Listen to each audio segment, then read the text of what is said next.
The following is a list of Moors who have been kidnapped and are being held for a demand of income.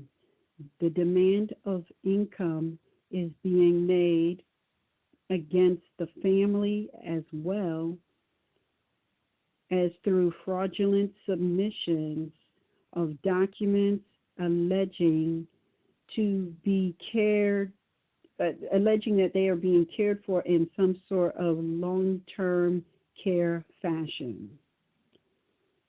These Moors have been kidnapped literally off the land by employees of various corporations guised as county, city, township, boroughs.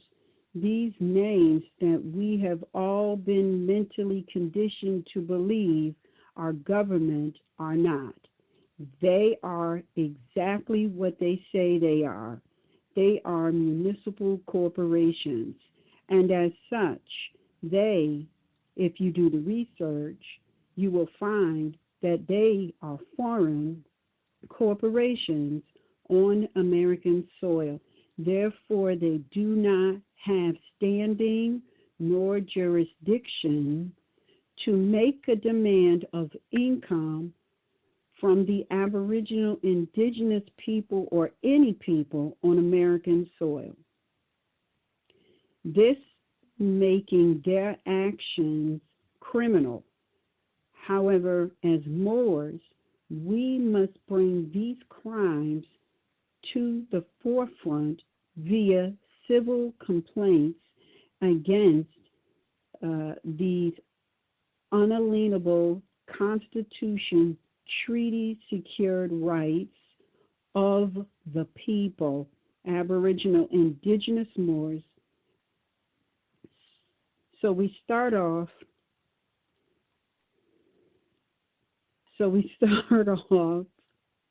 with our sister RVBey, who was kidnapped through a joint venture between Memphis Corporation and Shelby Corporation under the purview of Tennessee.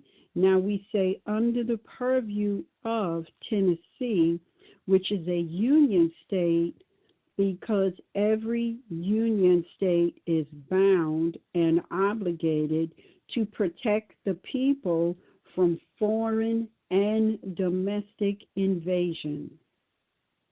We then have Daoud Ill under the purview of Arkansas, Amir Moslemin Ill under the purview of Missouri, as well as Kush Ra Kush Bey. We have Asar Patar Amin Ra under the purview of Ohio. And if we don't have the municipal corporation, the ones that did the kidnapping, the employees that did the kidnapping, we just reference the union state that is bound and obligated to protect the people.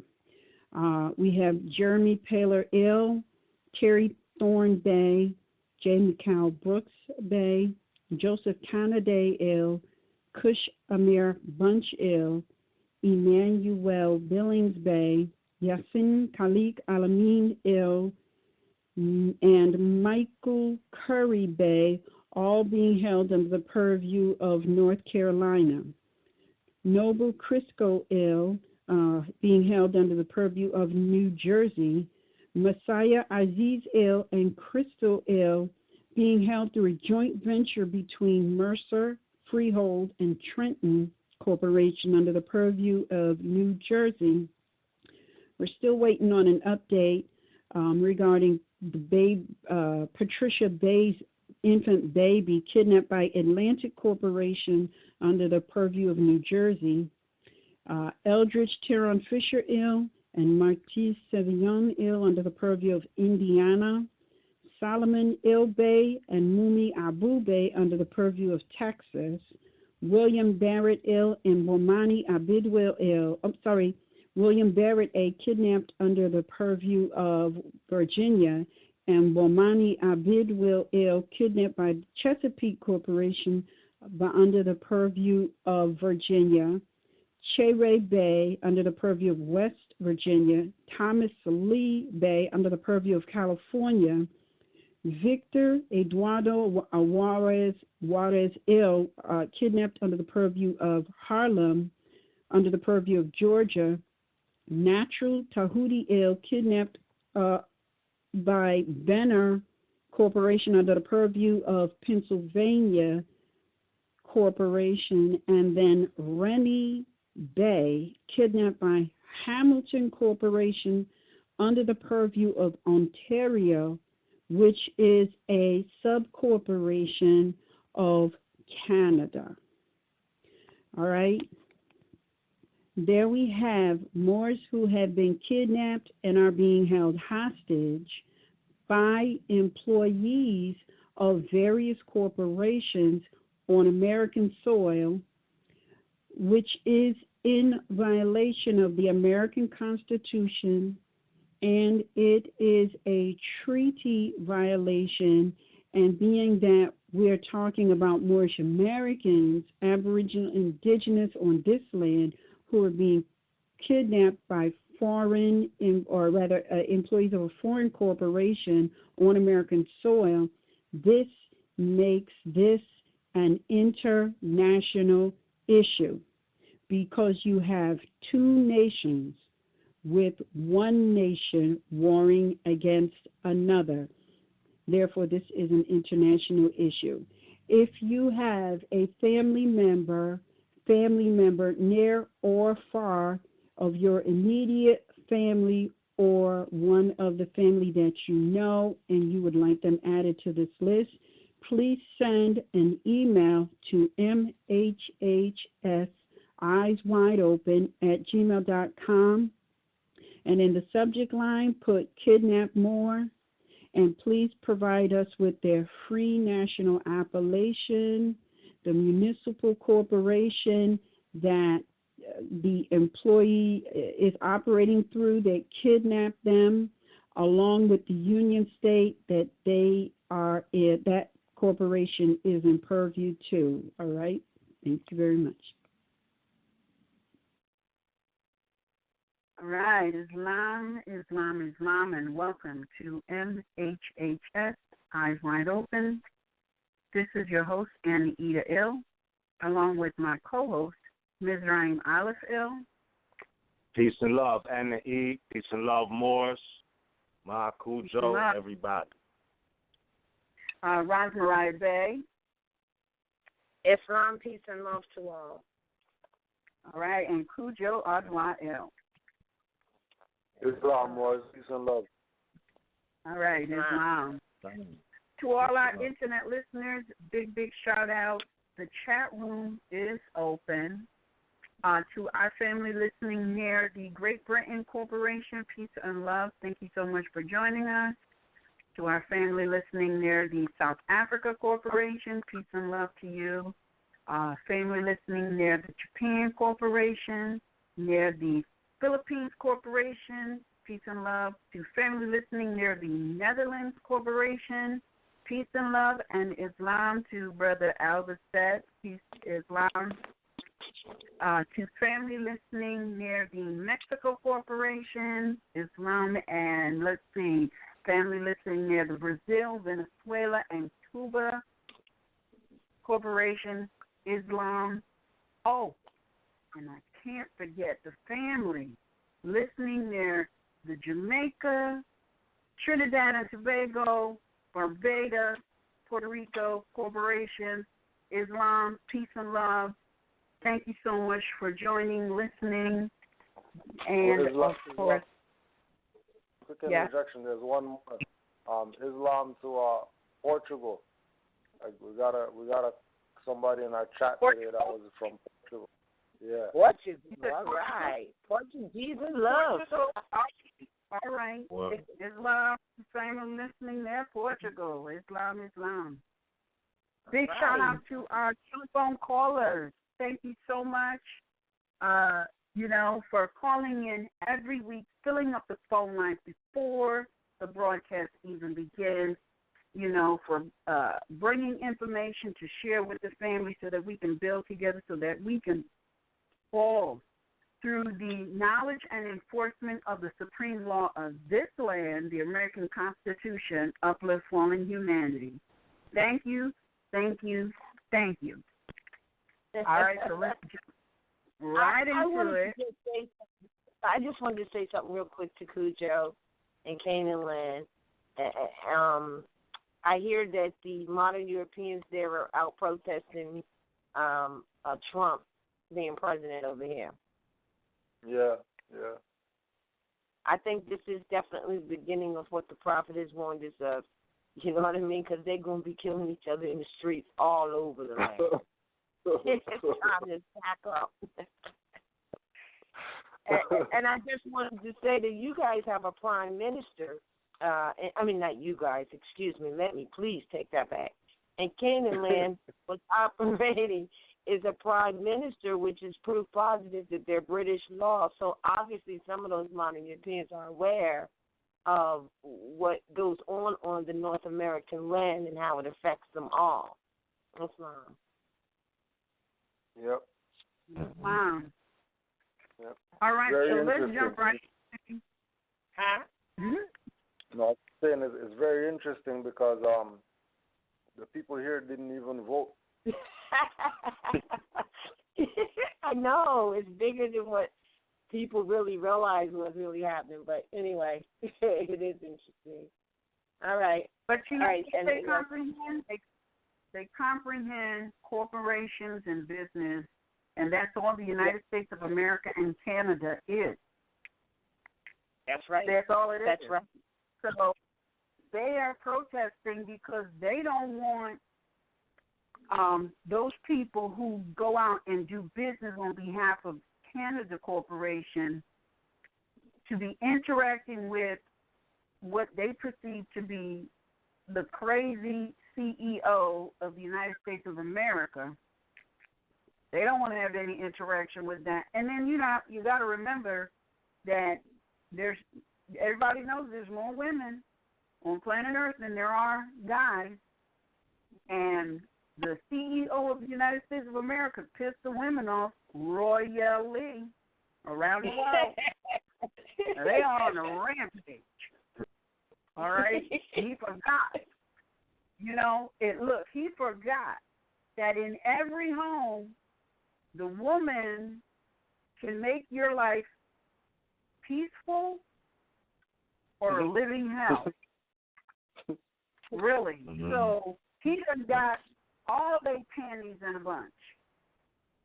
And they're coming for him. It's going to be interesting to see how this all unfolds. So, anyway, today's broadcast. One more thing. What's interesting is that instead of them marching up and down the place, why don't they go tear down Trump International Hotel and Tower that's in Toronto? Right. If they want to do something, if they want to protest, they didn't have no problem with Trump building his tower here. All of a sudden now they got problems with Trump. Yep. All right. I wanted to add that in. You wanted to thought it was interesting. Yeah. So let's see. Today's subject is entitled, "Do you know your unalienable and inalienable secured liberties and rights?" Or do you simply know you have a piece of paper and or a card? Do you comprehend why you are not obligated? Do you comprehend the difference between non-obligated and exempt? Do you know the law? Join us as we discuss this. My fault. And yes. No, when you mentioned non-obligated correlating with Trump, I just wanted to put it on record, or as a reminder, Trump is on record saying he doesn't pay taxes because he's smart. He's on record saying that. Just for the record. And you know what? Attending that, because we want to discuss that. I mean, that was the end of the whole, that was the syllabus, really. Because here's the thing.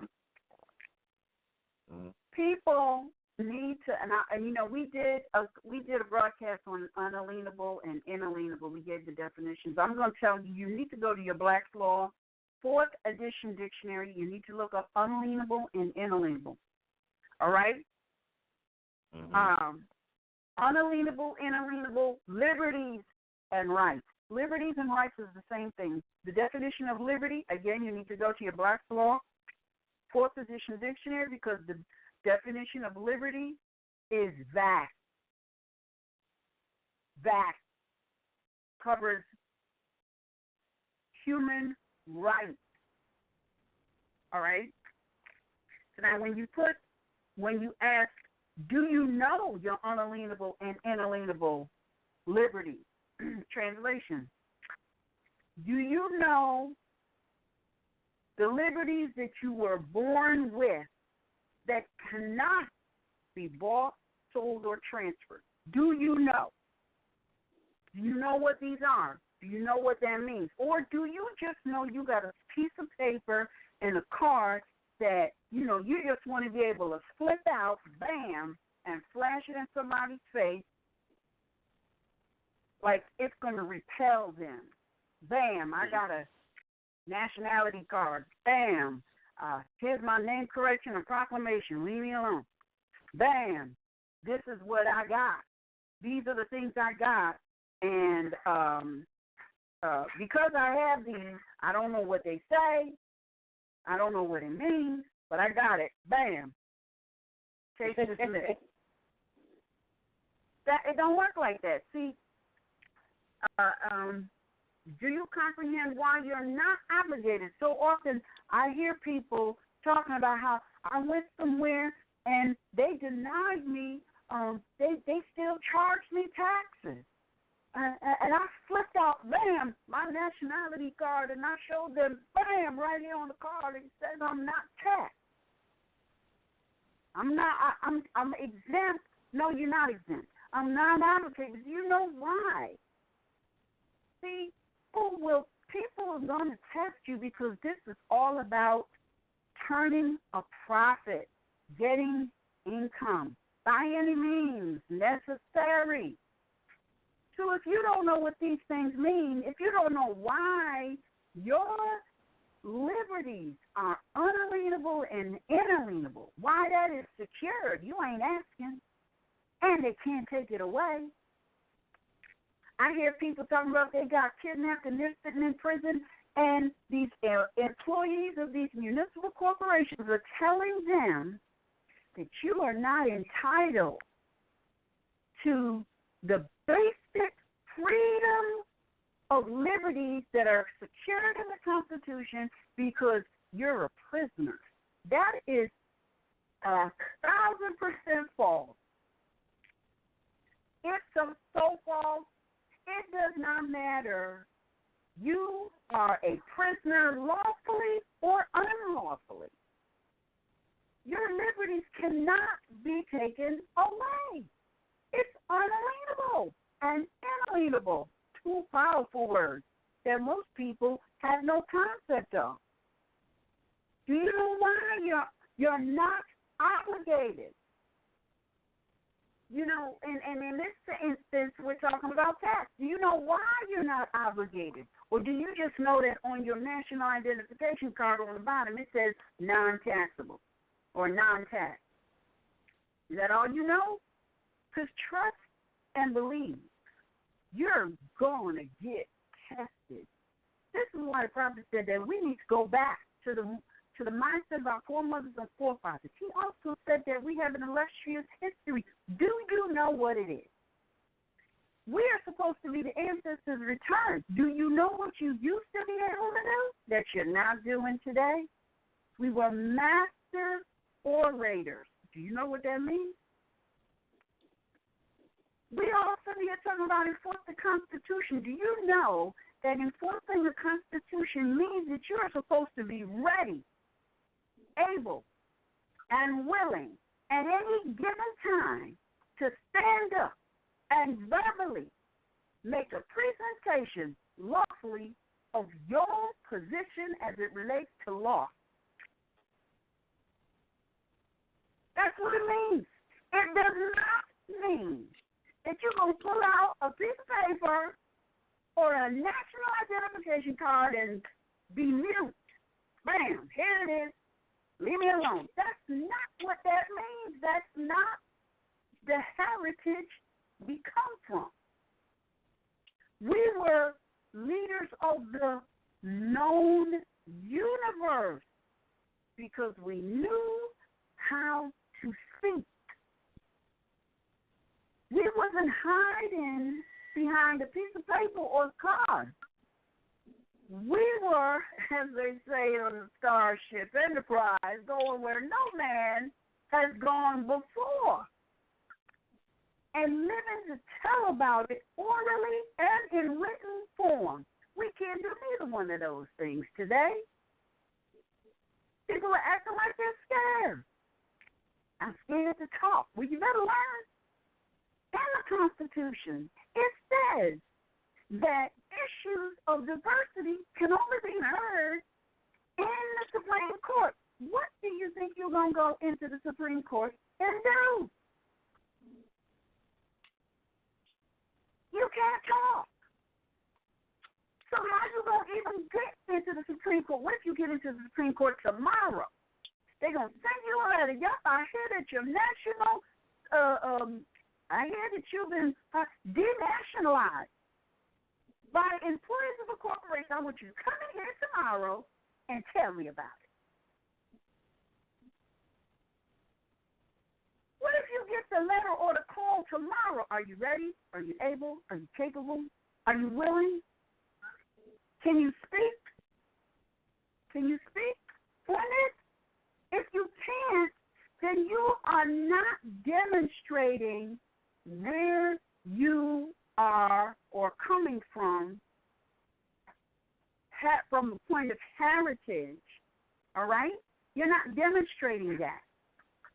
And if you're not demonstrating that, let me tell you, one of the things that I had noticed years ago, because we did a tour years ago, and the one thing we told many of the Moors that was a part of the tour is please do not go out there and talk to these modern Europeans like you're telling them something. They know more about you and your history than you do. Did they listen? Nope. You know what? To this day, Moors still don't comprehend that. Modern Europeans know more about our history than we do. They can tell you in detail about your heritage. They imitate it every day behind closed doors. Yet we think we're going to go someplace and tell them what it is, how it is. You can't even talk. And see, our talking is not supposed to be from the perspective of ego. It is supposed to be from the perspective of enforcing the American Constitution, the supreme law of the land. Do you know it? Do you know what your unalienable and inalienable liberties are? Do you know that nobody can give it to you or take it away? Do you know that you can't be charged? Any type of profiting, whatever they want to call, is the allowable exchange for that. That's why it's unalienable and inalienable, cannot be bought, sold, or transferred. And then I will end with this, because I think it demonstrates exactly where people are when they truly believe that their liberties have been bought, transferred, and sold through a birth certificate, social security card, driving instrument, whatever they want to put on the table as a negotiable instrument. They really think that their unalienable and inalienable liberties have been bought, sold, or transferred, when that is not even possible. Lawfully, it's not possible from a realistic perspective in terms of tangible things. That's like saying That's like saying, I'm going to send you back where you came from. Can't do it. Can't send you back to being the egg and put you back in your mother. Can't do it. It's not possible. So for us to think that our secured liberties, why are they secure? Because they can't be both sold or transferred. Because they come to you through your mother. Whether she's conscious or not, that's not relevant. These are things that come from God. And so it cannot be bought, sold, or transferred.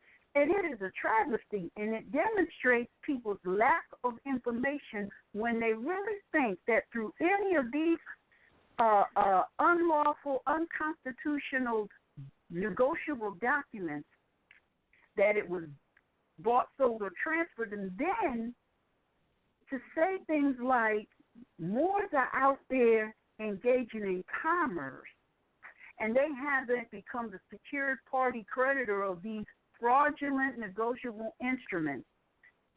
What is interesting about statements like that is go back. Where we come from. What is your product that you are moving through the merchant channels, nationally or internationally? What have you grown and extracted essence from in some form or endeavor, and now are,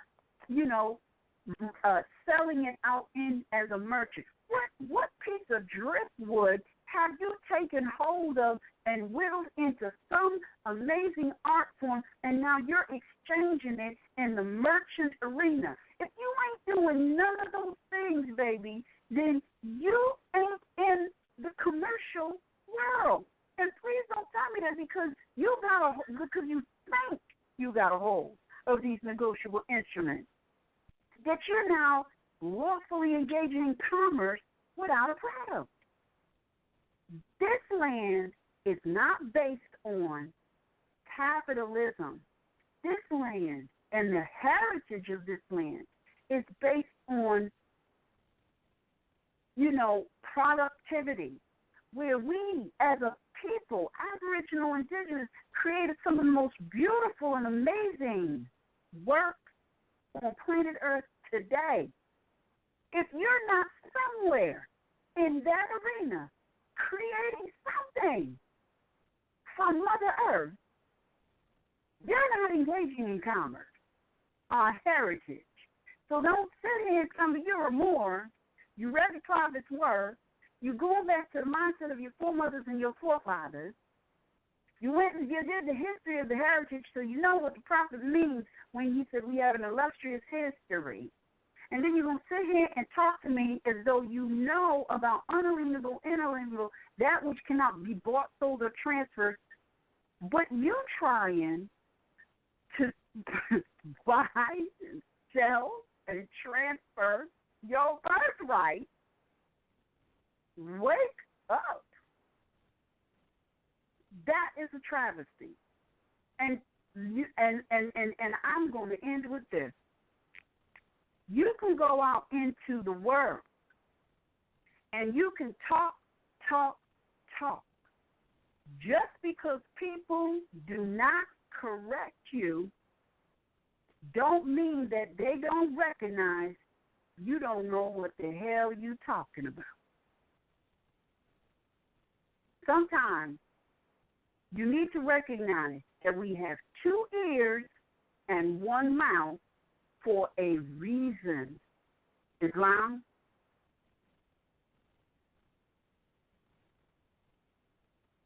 Oh. Islam. Go ahead, Cujo. Oh, no, go ahead. No, you go. Yeah, I was just going to add on that, in the aspect of knowing your rights, that what Anai was saying about being an orator or, being able to speak, it all correlates with jurisdiction still. Because like she was saying, we had the master or, oration traditions, if you will, as far as conveying the word, which still goes back to you know, in some thought waves, the God frequency, you know, or the action frequency, because different philosophies, they tell you that the word is God and things like that, but it's a big part of real fact jurisdiction. So we do have to be able to speak, you know, directly from the heart, and the brain being the index of thought or speech, you know. So I see that as a big point to ameliorate, because something we have to be able to do, you know, goes back to etymology.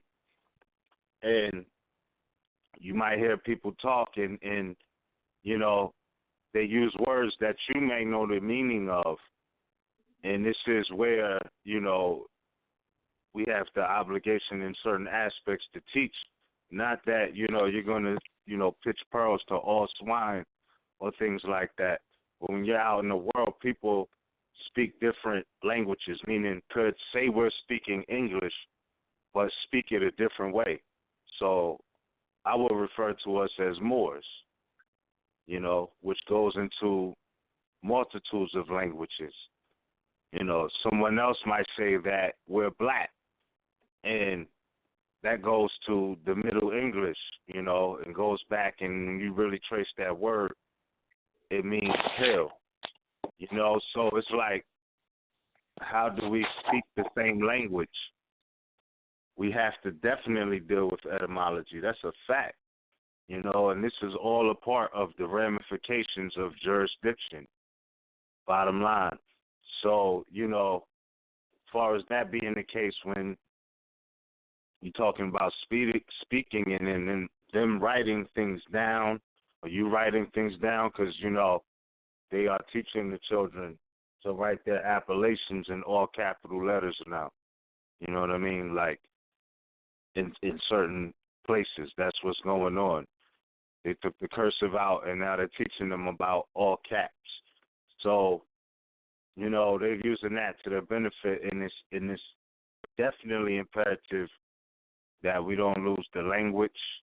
You know, that's a real big part, because it goes right back to jurisdiction. Whether you're talking about personam jurisdiction, therein goes your contrast of, you know, the real meaning of why we're not black. You know what I mean? Why we are Moors. What does it legally, lawfully imply? You know what I mean?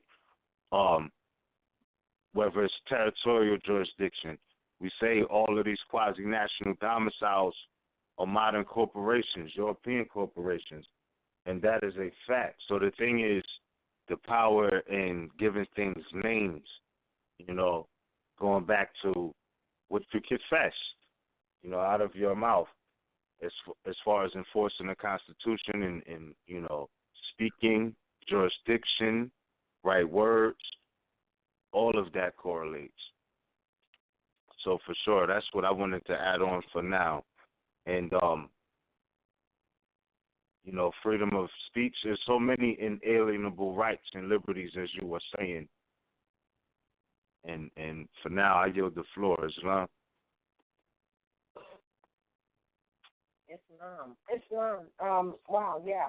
There's a few things, as you started out about, you know, utilizing. Do you know why you're tax non-obligated? Saying you're tax non-obligated is easy to write down or to have to say, but if you do not know why, because I've been getting a lot of emails regarding that, then you will not know how to come back with anything that may be said, because believe me, these modern Europeans and these corporations are changing, whether they're modern Europeans or not. The corporations that you may be dealing with are training their people, and trust me, they will literally say anything. The problem is that we think they are an authority, and then we may even be thinking, well, this is their store, so therefore. But, you know, for an example, sales tax. I mean, we have so much information on just the About Taxes page that clearly shows you from the law that persons are not the subject, it's not what is meant about taxing, be it sales tax or otherwise, that the Constitution didn't mean that, and it doesn't mean that, period. It means cargo, goods, packages, things like that. So what does that mean? That means that it is just what it says it is, sales tax. And son, I remember when you put that, like real to the real obvious, you're like, hey, it says sales tax, not buyer's tax. But those sales tax are meant for the distributor of the goods and not the person who's buying them. It's logical stuff. However, because truth and falsehood is absolutely strangely mixed, if they can get away with you believing that it means something other than that is for you to pay, then why not? Then you look at excise tax. Look it all up. All of it really is excise when it comes to applying it to an Aboriginal, Indigenous, Moor American national, definitely. So, then you have to tie things together and realize that, you may even say, well, all right, it's a sales tax, not a buyer's tax. It's their tax that they're supposed to sell. But they've gotten away. Look, the reason these corporations, by the way, have gotten away with you thinking you're obligated to them is because we also think that they are an authority. Why do we think they're an authority? Because we don't know who we are, actually. I think the biggest thing that will have to be overstood or overstood and understood is that this, our national domicile, American land, all corporations and plus those who call themselves government are occupying or operating, because we invited them to do so. We freed them from their tyranny with the British, and which was still the brutish Moors. So they're occupying on your ancestral estate, Chapter 47. They're occupying on your national domicile. And so as such, if they're occupying on it, you have to realize your relationship. That although, again, we know they're here, the thing that keeps them from molesting you is the Constitution. Why? Because it's the law of the land. For who? For them. What's that have to do with you? Enforce it. Why? So you're not molested by them or anyone who's on the land. Now, I think that is so simple what it was said. Now, some people may say, well, no, they have all this power and they have all of this, because I just had a brief conversation about foreseeing some things. And the only thing that saved me from that foresight or that thought of foresight is remembering that our family from the East will come to assist once the abuse of our unalienable rights, which, by the way, unalienable, lien is the key word there, meaning it cannot be leaned upon. No one can lean upon your rights. Once they are abused so much that we begin to start to write it down into important, just like we're doing that, we're making actual public notice right now on the broadcast. But we're making them based in the law, not based in, hey, why don't you come on our show and we'll show you how you can get into commerce. Because someone listening to you, Moors, nationals, talking about that, are realizing that you don't know what's up yet. Because the whole reason, one of the reasons, main reasons, for even allowing others a quasi-national domicile, which is all of the union states, they're all quasi-national, not national, quasi. And why are they quasi? Because they are already occupying on someone else's nation. They're occupying it. Now, yes, we're connected because we connected them. with, again, back to, again, the law of the land. For what? For them to follow. So once it is, we have had enough and we're forced to make changes, and then, because no one, I've said this before and I was just reminded of it myself tonight, no one is going to come or assist any people in national principles in regards to the unalienable birthrights, which is what is preserved and protected from the other citizens molesting you. No one's coming to have anything to say about it if you yourself do not make that claim. It's not going to go down. And, making partial claims, I'm an Indian this and an Indian that, no, because the rest of the world knows that you're the Aboriginal Indigenous people and this is your ancestral estate. So, therefore, you are the national. So, therefore, you are dealing with national, as Annie said earlier, and international. Like some people go to say, I'm going to take, I want to do international business. They don't realize that if you're a national, anything you do with another is international, right where you're standing. And so without understanding that concept of that's who you are and that truth, then that means you don't get it yet. So why would anyone come to save you based in national principles or to assist you in any way based in national principles when you haven't claimed them yourself? And that's what all the classes that you've ever had over the years, I don't care who gave it to you or whatever it was, whenever you went to seek for this information about being national, that's what you were seeking or ought to have been seeking, is to have the basic concept of who you are and know that no one can change. When I say who you are, I mean your descendancy, lineal descent by the remotest of posterity. All right, that, and also knowing that nobody on the planet can change your descent nature. Yes, they will try. They will try to, through duress and coercion, keep you from being who you are and taking your place amongst the affairs of man, because it means they got to take theirs too, because they're out of order. They are absolutely out of order. In fact, the fact that we allowed them, it's interesting that we allowed them to come to the land and occupy it with a rule of law. First it was a treaty to get them here safe as possible. And then once they got to the land, this is really simple. It was the law of the land, but the Bays and the Ills were supposed to be enforcing it. So now it's gotten to the point where they actually believe in their craziness that this is their land.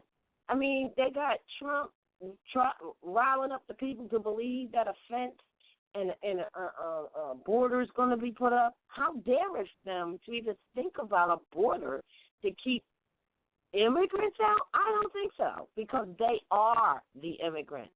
So anytime they have enough balls to say we're going to put up a wall or fence or whatever and define borders. How can a corporation define borders? They're not.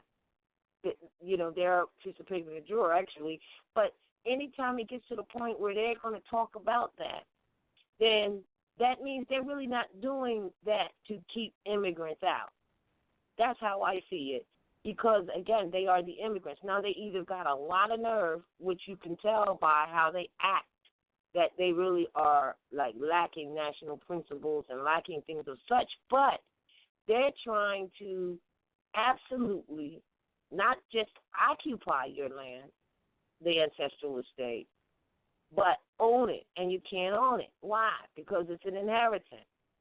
So who can claim that? Who can make sure that it remains as such, as a national domicile, and never a quasi-national, which is what they are? Only people who can do that are those who are the lineal descent Moors, who claim and understand who they are and their position, their place amongst the affairs of man. They're the only ones. No one else can. So therefore, with that being said, since many of us we're Negro, we're colored, we're black, we're all these other things, and, they even come up with new censuses, consensus, and say, oh, this is going to define the race or whatever, defining it by ethnicity, defining it by what you call yourself today. None of that matters. None of that is applying. So when it has gotten to the point, well, until it gets to the point where you claim it, we as family become conscious of these national principles that the Prophet left, because believe me, he was right and exact on the national principles.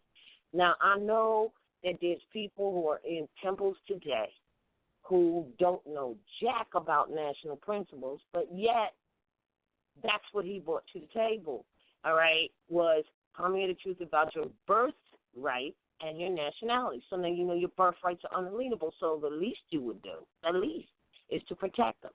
Not to try to get in bed and, as Annie E. mentioned earlier, do commerce with them, because you're off the mark as the original merchants. You're off the mark, and even if you weren't the original merchants, but you are, but even if you don't want to conceive that right now, commerce is not your salvation. And so many people are pulling up stuff that they don't know that we've already heard it before. They don't, you know, they're like, what? And it sounds so good when you read it. You're like, wow, this is how you do this, and this is how you deal with commerce, right? And this is how you get bonds and different things, and they don't know enough about it. But it says in its, one of the problems with that is that it says in its content, in its purpose, in its underlying foundation, which is absolutely controversial to yours. So if their underlying foundation, and I'm going to give you this and I'm going to yield the floor, if their underlying foundation is based in patriarchy, if their underlying foundation says that the father owns the child and the mother is the co-executor type thing, you should know right away that's not talking about you. Like, nobody should need to tell you that that's not talking about you. And then it talks about you're an executor, but you're going to remove a debt or something. How can you be a debtor and an executor, or a debtor and a creditor? How? It's not possible. We're not thinking. We're not thinking at all. But it all sounds good. So, as I said, if they're underlining stuff that's dealing with a patriarchal European government-style feudal law, and patriarchal as far as their Christian banner or their religious banner, as they call it, then you ought to know automatically it does not deal with you. If you want to know what they're doing, they're only practicing their religion right now. When they're beating you upside the head, they're practicing their religion right now. Once you read the Indica Terra Divina, that's their religion. That's their point, to kill anybody who they found here who are dark. They describe them as dark-skinned people. So that goes to show you that there ain't no pale-skinned so-called Indians. It's not. And they themselves said, which are us really, the Aboriginals, that called these modern Europeans pale-faced. So you know they weren't pale. When you get to understand that they are just continuing with their intent, and we've been dumbed down about it. Everybody's concerned about Trump being president. Look, it's business as usual for them. They're just showing you. And I don't know, Anna Eden and I was talking earlier, we said, what more do the people need to understand and overstand that these are corporations? Every last one of them that go into so-called office for the United States of America, when you hear them talk, they always talk about corporations. They want to save the corporations. It's always intermingling corporate commerce into what is supposed to be government. What is government but to protect, secure, and preserve the rights of the people, having nothing to do with corporations? Nothing. Exactly. And that's what I was saying. It's all symbolic, because you got to remember, you got people looking at it from different aspects. Like the modern Europeans, they are looking at it different than, than most of our people are. You know what I mean? Some people don't even care. They like it didn't matter who. Some people wanted to keep being, under the illusion. But he's like, yo, this is what it is. And it's all symbolic. Like, if they didn't understand that the U.S.A is a business. It's a corporation. You know what I mean? Like, this is prime evidence. They picked a quote businessman. And even and we were talking about this before, and it's been said many times before, but it's not the first time, because they had, you know, Schwarzenegger, or the true black nigger, you know, the Terminator, as the governor of California, but the U.S.A. is thinking Trump's legacy has sunk. This is like a resurrection type of thing for them. You know what I mean? And we're looking at it as, yeah, well, really for us, but they're looking at him as the last hope, shall I say? Because yes, they are. You got to remember, yeah, this is, you know, and I was trying to explain before that the whole U.S.A. is based off, or Atlantic City is based off of the same concept. You know what I mean? Of that. And he had a specific legacy there based off of Muslims or Moors. Like, that's a fact. And big acknowledgement to Cujo, because I actually remember it was Memorial Day weekend that passed this year, because I was with some family in Virginia, so-called Virginia, and you sent me a link to somebody asking Trump about the indigenous people. And he said, I'll address that when I get into office, or if I get into office, or something like that, you know. And he knows who we are. So, you know, but for them, which, like, certain people are seeing him as, oh, he's the president of the United States. He's, you know, our new leader. Like, no, he's not. He's not our anything, because there's a specific group of people who signed up for positions, you know, for him to be their commander-in-chief and president of their, you know, agreements and business. So certain people see him as a, quote, president, and then there's other people who see him as a commander-in-chief. What does that mean? That he's the one who could give a green light for these people who've been getting rowdy, you know what I mean? Like, really, really rowdy.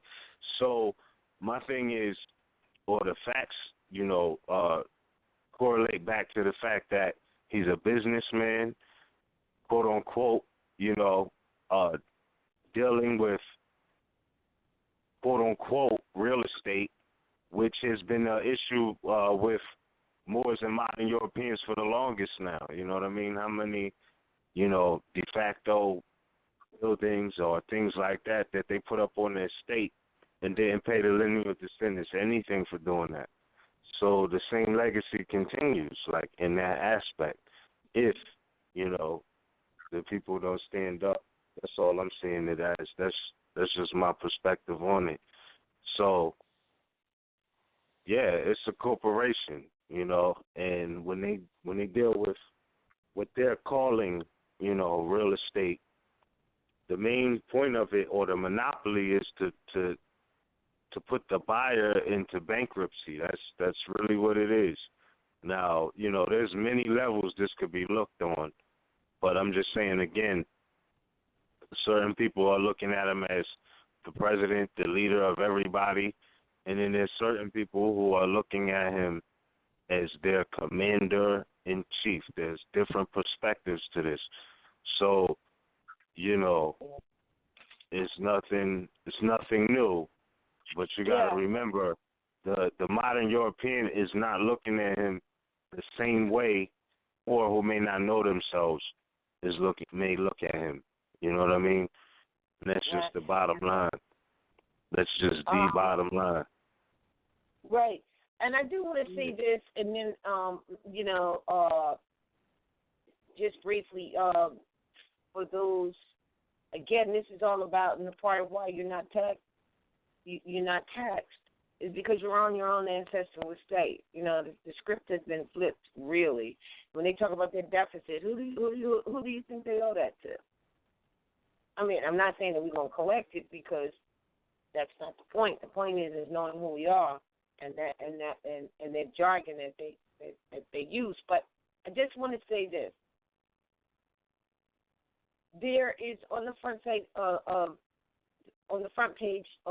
the site a minute ago during the administration of, and they call it administration. It's all corporate. During the administration of Obama, they were rah-rahing about, they've always been rah-rahing about the Mexicans, or what they call the Mexicans, which are the Aboriginal people here in New Mexico, right? On this national domicile. It was here before the modern Europeans got here. Imagine this. So they were rah-rahing about it, but then you heard it die down. Part of the reason you heard it die down is because they already know who they are by descendancy. And I have a picture where they, during some of those rallies, it says, if you think that I'm illegal because I'm Mexican, learn the true history because I am in my homeland. Now, the Moors got to do the same thing in terms of understanding that. And again, this is all why you're not taxed. Now, one other thing is, this is a national domicile, complete the whole land. Now,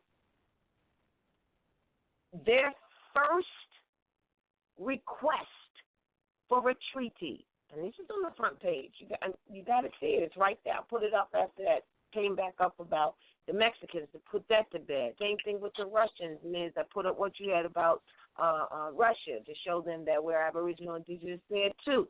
And the mosque that they have there is called the Vladimir, which is Vladimir. So we put the picture of that up to try to get our people to understand about the vast history and why we have people right now listening all over the world, because we're all one family. They know we're one family. Our people here are so mentally enslaved and working in lower self, which is why the 101s and the teachings of the Prophet and the Circle 7 Holy Quran is so helpful, because in that, trust and believe, if anybody is out there right now having hard times, feeling bad, I'm telling you, you pick up the Circle 7 Holy Quran, divinely prepared by Prophet Noble Ali, and you read it. Now, in the beginning, it's going to tell you about the true teachings about Yahshua, all right, or what we call Jesus, those who love Jesus, because you don't get that in most of the religious disciplines about him as a child. So it's just showing you that he came out of a mother's womb, he did what he had to do, so on, and his amazing works that he came here to do from the door. And then you get into all types of covers all types of topics that you may be ailing today, and it gives it to you from a spiritual perspective, and it literally will lift your spirit, if you got one, and your soul, and talk to your soul. It'll talk to you. So you got a spirit animates the soul. So, so in that book, you're going to find some things to help you with whatever ailment and problem you have, be it emotional, mental, health, the whole bit. It's in there. How to treat your family, how to treat, it's just so many. Just go in it and check it out for yourself, and you will find it to be right and exact and true. And one of the most beautiful talk to the soul chapters is the first one. It's called The Rise and Fall of Man. It's interesting, and it gives you a perspective you need. But I just want to say this real quick. The modern Europeans, before they were formally formed as the United States of America, they were here on the land because they were bits and pieces from where the British left them to die, and that's when the Aboriginal natives, as they were referred to us as, helped them and fed them and all of that, and kept them from dying. But what they did was they're so obnoxious, and actually they wanted to, all that lives wants to live, and they became so empowered by, I don't know, and he said some arrogance came from promises that were made to them by the British that was never going to be satisfied. So they were desperate, and they were dying. We all know this. They tell you that history.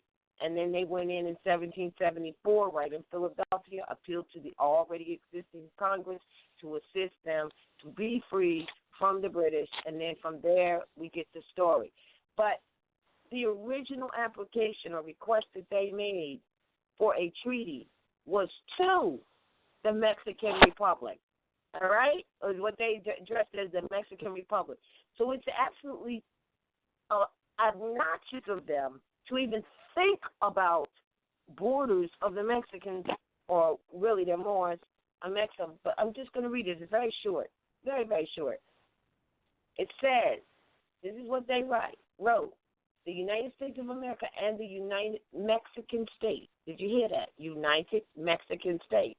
Because remember, a state doesn't mean the United States of America is absolutely a corporation. They became that back around 1870 or 60, I think it was. They all came back up as states. It's corporation. And that's where you get, instead of New Jersey, you get state of New Jersey. So that's the other thing you have to look at in your paperwork when the state of anything is writing you. You absolutely know that's the biggest end of all, that they're a corporation. Because if it was New Jersey State, it's different from state of. So check out all your paperwork that comes from the so-called government. That's who they are. None of them address themselves as a republic. None of them, because that would be the republic. New Jersey State, republic. State of New Jersey, corporation. So you don't hear from New Jersey State. You hear from the State of New Jersey, which is corporation, so it's fiction. That's why there's no remedy there. So many times. This is what they wrote. The United States of America and the United Mexican States, associated by a sincere desire to put an end to the calamities of the war which unhappily exists between the two republics, and to establish upon a solid basis relations of peace and friendship, which shall confer reciprocal benefits upon the citizens of both, and assure the concord, harmony, and mutual confidence wherein the two peoples should live as good neighbors, have for that purpose appointed their respective plenipotentiaries.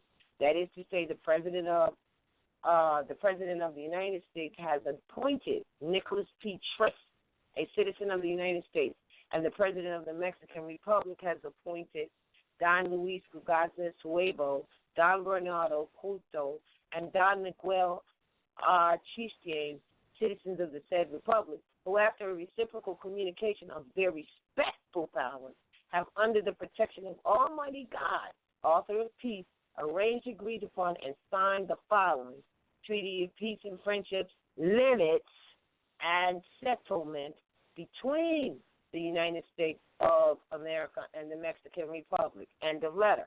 Well, that was their initial request. So when you read that, then you got them talking about they're going to put up a wall to block someone when they're on the estate that belongs to someone else's national domicile, which is why they're all quasi-national.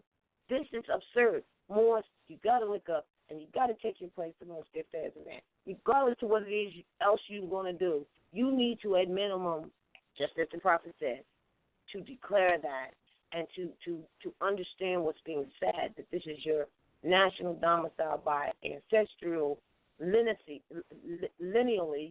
and to the remotest of posterity, which is why the Constitution says for posterity, all right? And this is so important, because even if you do that much, stand in that instead of marching in the street. Stand in that and then be who you are thereafter. But at minimum, you got to do that. Don't worry about the guns that they have and the this and that. There's a force in the people collectively that this thing will be over by breakfast. That's why it really will be if we would enforce the law of this land. It's a travesty not to. Islam.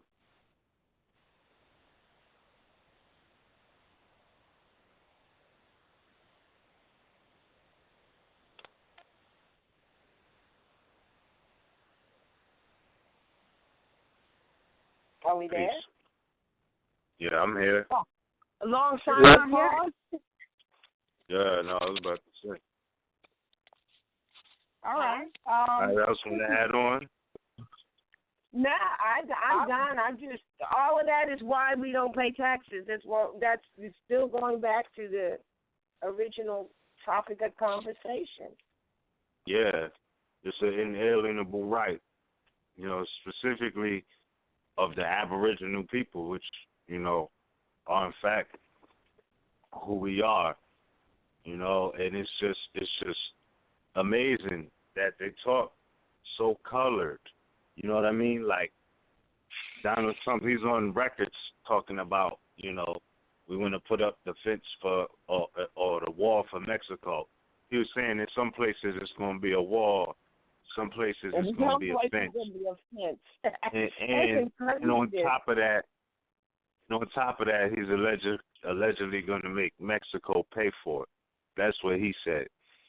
Well, but I just find it like really. He's kidding. He can't be serious. He's just trying to rile up some stuff because that doesn't even make any sense. That's so kindergarten. Yeah, but yeah, that's basically that's what he said, and I'm like, the nerve of a pilgrim, a European, to even think to speak like that. You know what I mean? Don't speak like, up. Like that's crazy, and like people really like they really want to hold on to that illusion. It's delusional. Well, and I was talking earlier, and she was making it so clear that it's only because we will not stand up and take our place amongst the affairs of man. Elementarily, it has nothing to do with any, firepower, nothing like that, because you can see how idiot these people are. I mean, we really can get trumped and played. You really got to make some changes.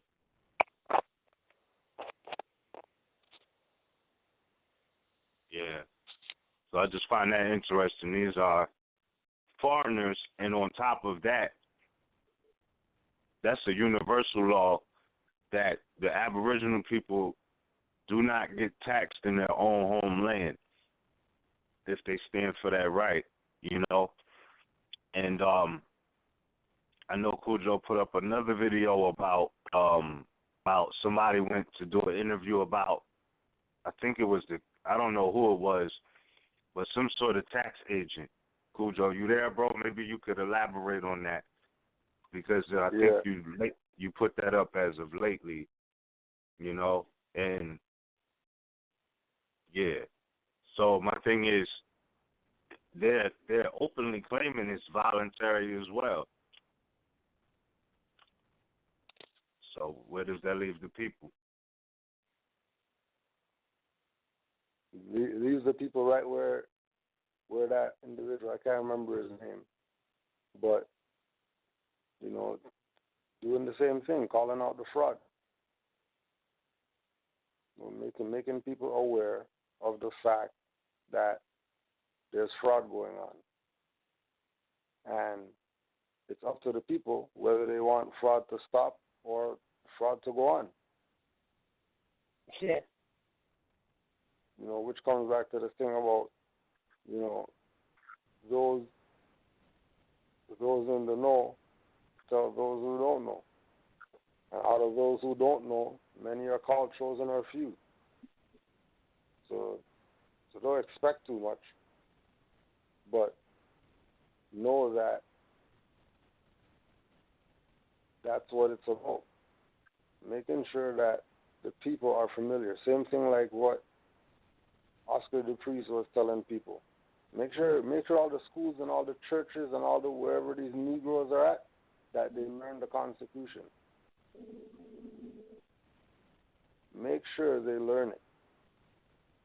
Make sure they study it. Make sure they break it down part by part. This is black congressmen telling them what it is that they have to do. If you're going to do anything, at least protect your liberties. But then it comes to that thing, you have to know what your liberties are in order to protect them. Mm-hmm. And the only way you're gonna know that is, the theme: study, study, study. Yeah, they say if you don't know your rights, you don't have any. Simple as that. That's how many rights there are. Mm-hmm. There's so much rights that if you don't know them, you don't have them. Right.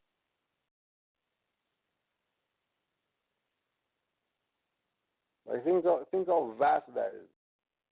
Just talking about rights, and then attach inalienable to it, and then you realize why the UN did what they did and put out their little declaration, and then you realize why all the mayors put out their stuff, because nobody can't argue with the right. What we have to come to the realization is that these people are using their little occupiers liability act to try to keep getting away with doing the stuff that they're doing. And then on top of that, the majority of our people are ignorant of the fact that we're talking about, because they want to listen to their new Al Sharpton, Jay-Z, and their new other sellouts that are, siding with the side that's destroying them.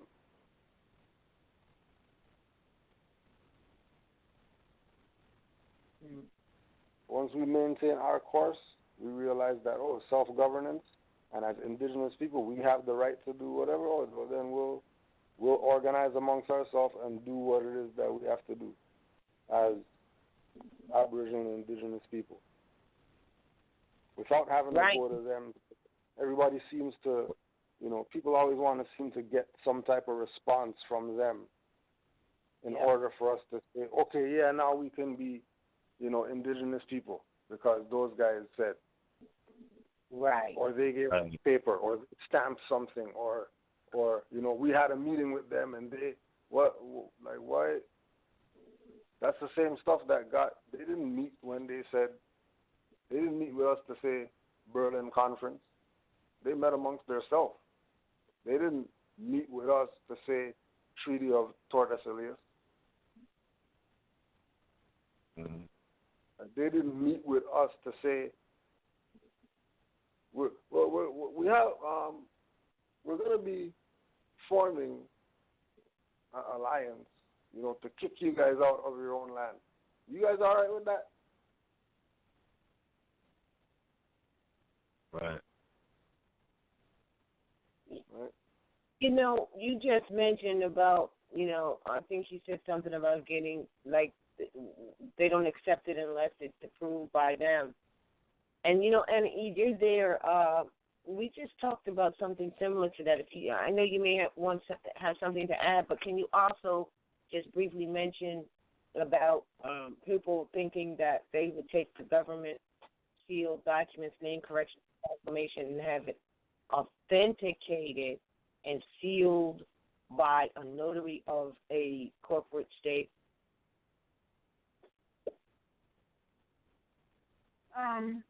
Well,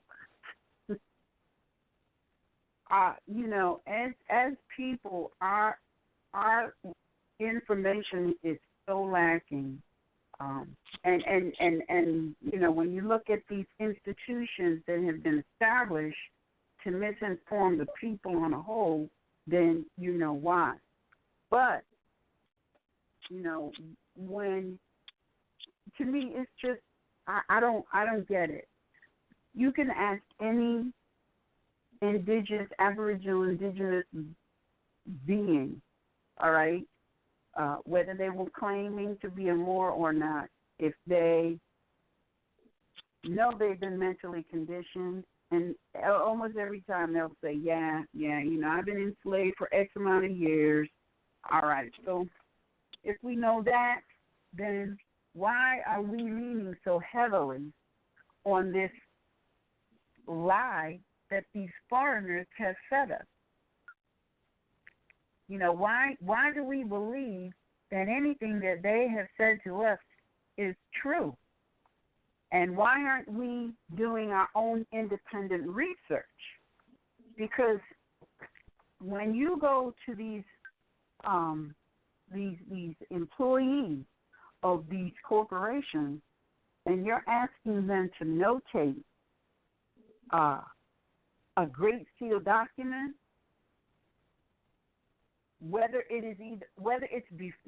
I can tell you, you're never not in this process that we put together under that's on the RVBey website.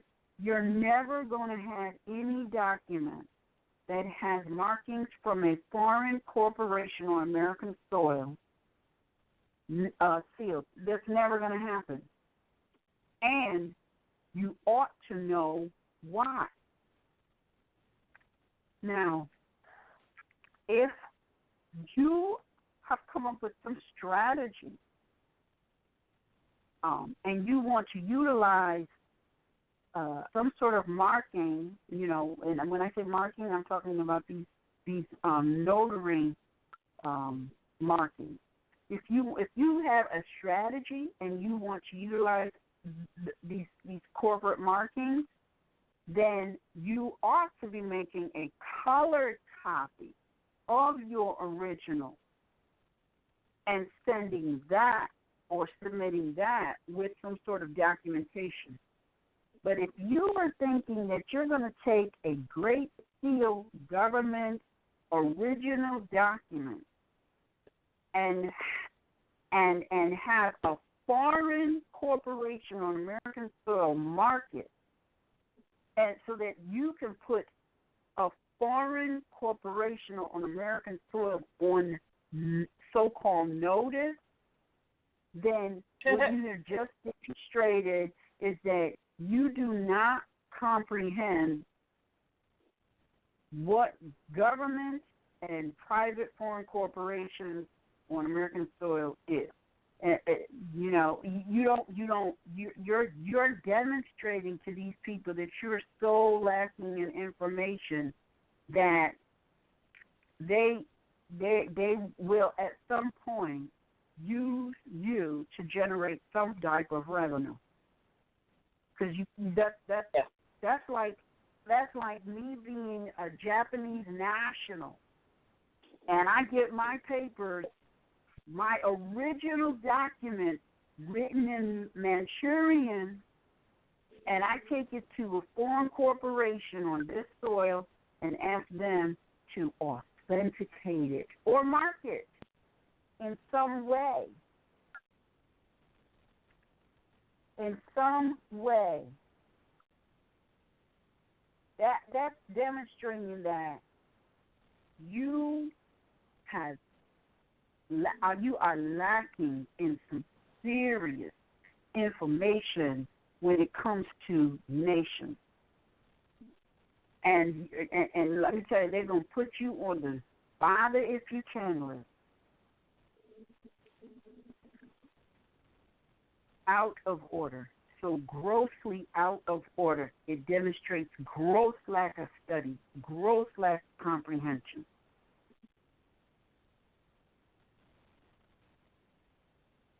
I mean, it is so far out of order.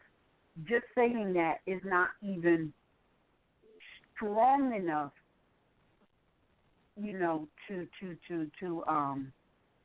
to express how out of order that is.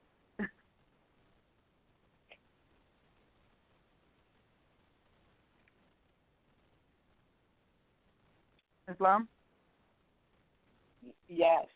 Yeah, and let me just say this, because in one of the places on the site I was mentioning, and I want to make sure, because I know they're going to say, well, you said it's okay. I did not. What I said was, in the same sentence, you do not have anyone, just what you said, anyone authenticate with a notary seal under a corporate corporation, corporate state, your Great Seal document. However, if you wanted to give a copy, you would never, and also in that same paragraph, you never, ever give your original seal to anybody, a copy. And if you were to submit that for whatever reason, I don't know what reason, but if you found one that you wanted to submit to them for their files, it should already be sealed and authenticated. And if they needed to put a notary on you, on them receiving your papers, that's on them. And that means receiving a copy that you may have given them, although I don't know what reasons you would, but you definitely wouldn't give them the seal, original document ever. And you definitely would already have it sealed. So I'm sure someone may misconstrue that as thinking, because we find people misconstrue a lot of things, and the only reason they really misconstrue it because they really haven't studied enough to know what it is that they're dealing with, or they don't comprehend when they read, or they don't read. I don't know which one. So I just want to clear that up for the record. Well, I'll just interject something here, because I don't care who you are on this American soil, right? Everybody is misinformed. Everybody is misinformed. And everybody in everybody in some form or fashion have been discouraged, severely discouraged from studying. Our ability to comprehend is almost non-existent. I'm not saying this to be insulting. I'm saying this because we've got to be real with ourselves and comprehend the limitations that have been put on us. There's a reason Prophet Noble Drew said study, because we have to build back our ability to comprehend, our ability to follow simple instructions, all right? Our ability to study and research and be excited to the point where we're really digging up information relative to the freeing up of our birthright. We got to be real about that. You can't say, oh, I'm going to declare my nationality and still by your actions demonstrate that you're still in a fog. It's not, you're fooling yourself. We got to be real. These modern Europeans, they've done excellent work in discouraging us from reading and clearing up our ability to comprehend just simple instructions. So if we know this is what they have instilled in us, that means that we have to work really hard to reverse that. And don't think just because you put a red signature on a piece of paper that all of that is going to magically disappear. It's not. You have to work to remove it. Everything that these modern Europeans have put on us, we have to work hard to remove it. And it's not something that you're going to do for 365 days and then you're done. It's every day. Every day. Every day I get up and I don't want to do nothing because that's what was put on me. And every day I have to make myself get up and do something. Because that's what they have planted in our heads.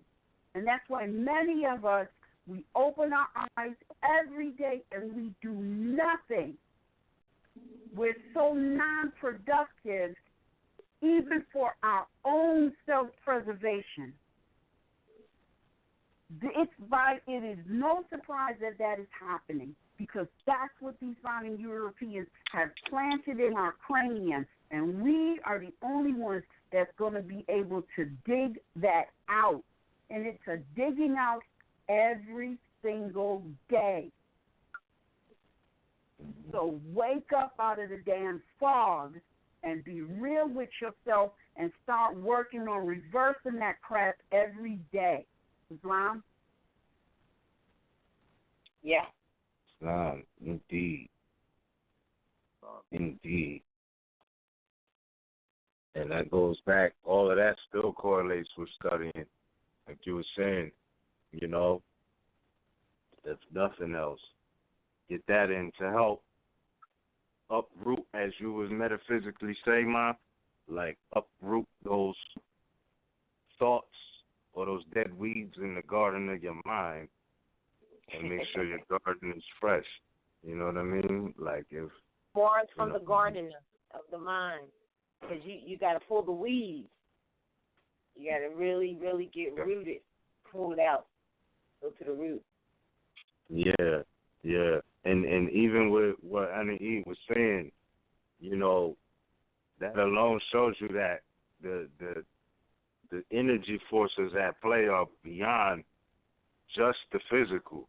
Like, yeah, everything is, that's the vessel for, you know, things to be transmitted and received, you know, but to put something in a state of mind, there's an operation or a modus operandi in play that supersedes the physical. You know what I mean? And that's just the bottom line with it. So, meaning that the mental is non-tangible, but if it's impressed, you know, certain things happen. There's certain fruits that are produced. You know what I mean? Like they say, fruits of labor, fruits of, you know, multiple things, fruits of your work, etc. So again, like it all goes back to thought.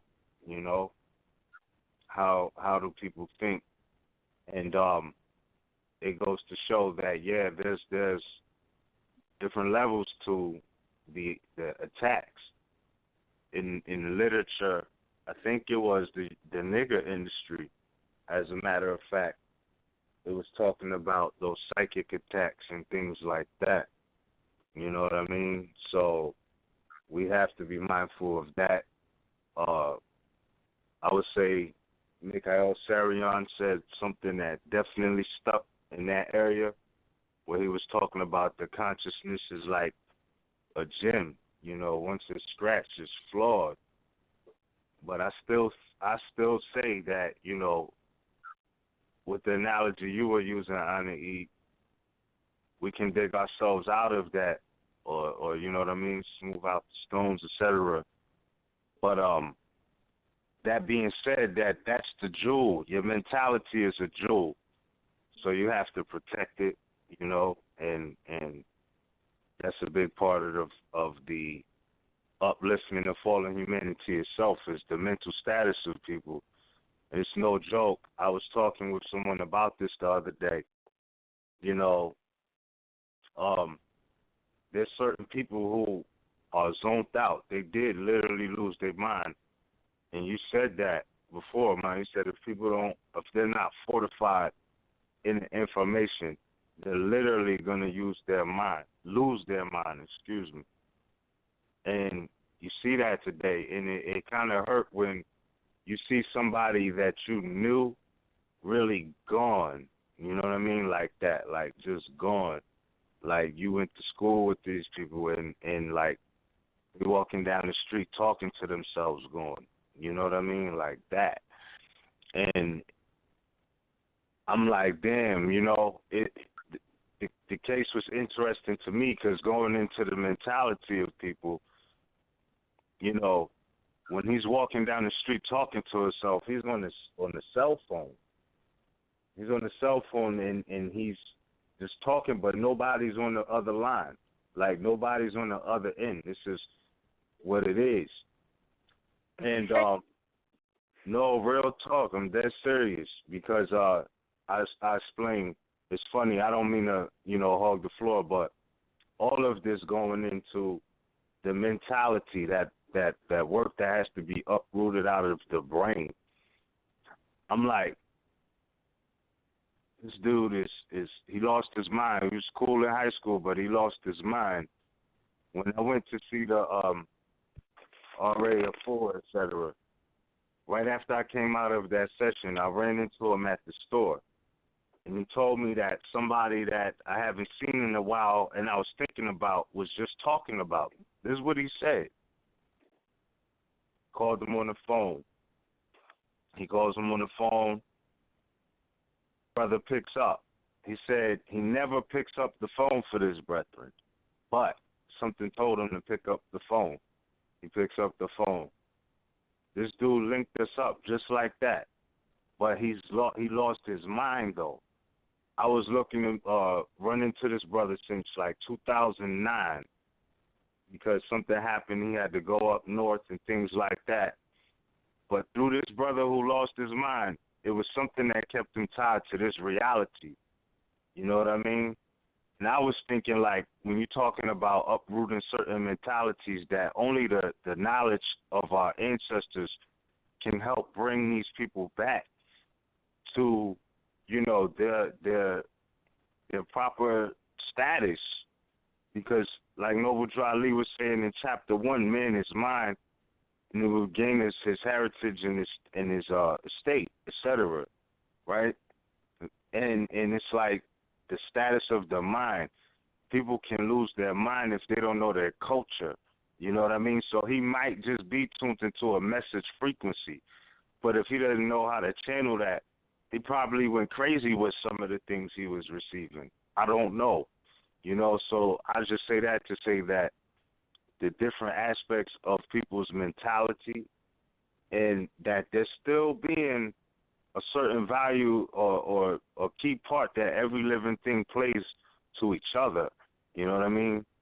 It's like, you know, it boggles my mind sometimes to the what if, you know, these people had this certain knowledge and knew how to deal with polarity, you know what I mean, and balance that.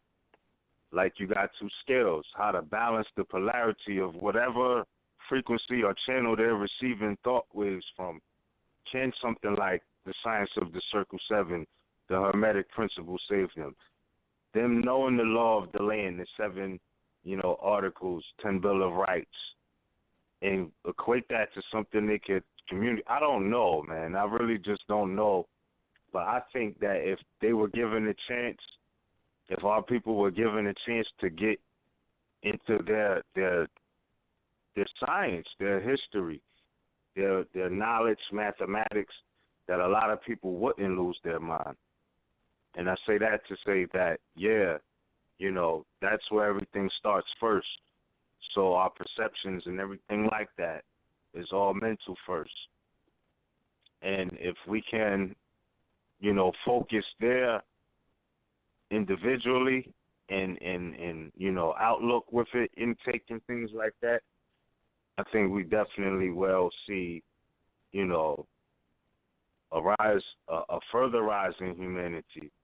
That's just my perspective on it. So with that, I want to yield the floor for now.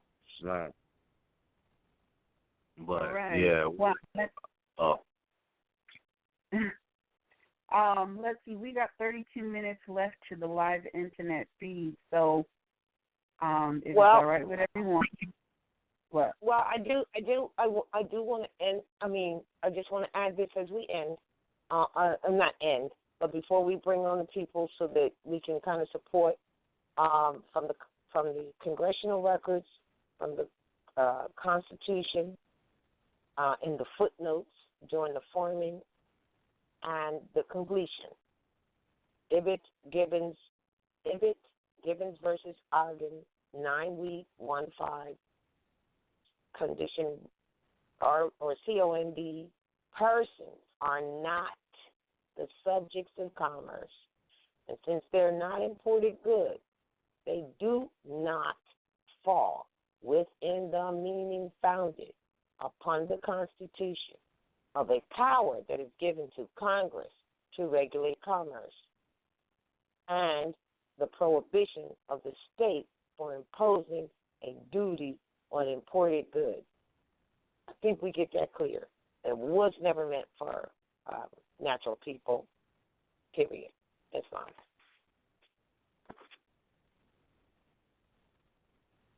You there? Yep, I am here.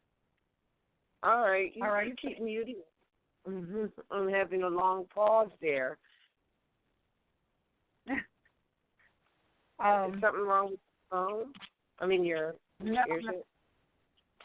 No. I just put it on mute because I had some background noise. Gotcha. Oh, and go ahead. No. I was looking at a text you sent me, but it has nothing to do with this class. It has to do with tomorrow's class, where we're going to continue teaching about the Constitution tomorrow at New York. Yes. Yes. Okay. Actually, you know what? We just looked at the calendar because I believe this is a full week. Yes, we have tonight's broadcast. We have class tomorrow. We will be live at the National Theater. Doors open at 6:30. Class begins at 7:30. And we have Sons of Allah this Thursday at 9 p.m. And we have Sisters Standing on Law on Sunday at 1 p.m. A lot. Full week. A very full week. So make sure and check all of that out. Sons of Allah is this Thursday coming? Yeah, this is the third Thursday. Time is flying, man. Wow. Yeah. Seems like it was just yesterday. Yes, and I'm hoping that it continues to fly so we can hurry up and get back to spring.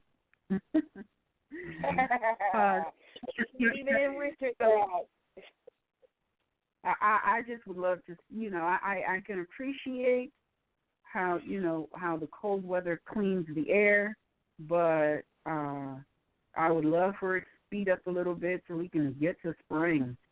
So, with that, if anyone has a question, comment, concern that they would like to discuss or present, press 1 on your telephone dial. That will put you in the queue, and we will take the callers as they appear. All right? So press 1 on your telephone dial, and we will begin to take calls. And let's see. We have 28 minutes left to the live internet feed, and that internet feed will go down at 11:30. We'll have an hour left to the broadcast. So anyone who calls in and gets on an open line between now and 11:30 will be able to listen to the broadcast for an additional hour until 12:30. If you're not able to get in prior to 11:30, you need to wait until 12:30, after 12:30, and download the archive to get the last hour. All right? So once again, if you have a question, comment, or concern, press 1 on your telephone dial, and we'll take questions and comments in the order that we receive them. And let's see, our first caller, and so far our only caller, is caller 214-565. You're live on the air. Please state your appellation at Northwest Maximum. Islam, this is Abdul Sabir Shakur Bey calling from Northwest Maximum, the Texas Republic Territory. Islam, family. Islam to... speak up a little louder. We can't hear you. Islam, can you hear me now? That's a little better. Islam. This is Abdul Malik Sabir Shakur Bey. I'm calling from Northwest Maximum, the Texas Republic Territory. Once again, family, it is my pleasure to be in the house with Annie, Rosmarie, Ms. Ram. I heard Cujo earlier on the line. Once again, y'all having another great show as usual. Never let me down. Always inspiration to pick me up. I just like to say, most people think, especially those who have been corn and labor, Negro, black, colored, and newly formed African American, that the Constitution is written by, for, and of Europeans. However, they are in grave error, as stated in the preamble. We know the print. We the people. Who we the people? The descendants of Morocco, born in America. Us Moors. And you can go to the letter what George Washington wrote to Muhammad Ibn Abdullah, Sultan of Morocco, out of the city of New York, December the 1st, 1779. And it will state that, yes, we had a newly so-called election, but do the people really know the difference between democracy and republic? Because it tells us in the Constitution in Article 4, Section 4, the United States shall guarantee to every state in this union a republican form of government. And then look up the definition of democracy. Do you know what democracy is? Everybody want to be a Democrat, a democracy. It's a government of mass authority derived through mass meetings or any other form or direct expression resulting in mobocracy. Attitude toward property is communistic. Negating property rights, attitude toward laws is that the will of the majority shall regulate. Oh, no. Now, republic authority is derived through the election by the people. We, the people of the United States, for the people, we are the Moor. We set the standard. But we've been like Hiram Bill, been hit in the head, that the prophet told us. Why you wonder why we're in this position here? Because we left the gods of our foremothers and our forefathers, and we went after the gods of Europe. And now we are in this condition and shape that we're in. If we take the advice of our illustrious prophet, Noble Jew Ali, Sheikh Sharif Abdul Ali, if we would study, then we will come into the knowledge and follow those who have been in the knowledge, and by you studying, you can correct yourself, your language, and your attitude, and you can walk upright on your square in yourself. Not necessarily having your feet pointed in a 45-degree angle, but you must have it in your mind. You must believe it. You must eat it. You must sleep with it, and you must talk the talk so you can walk the walk. I'm not going to hold you too long, family. Islam. Islam.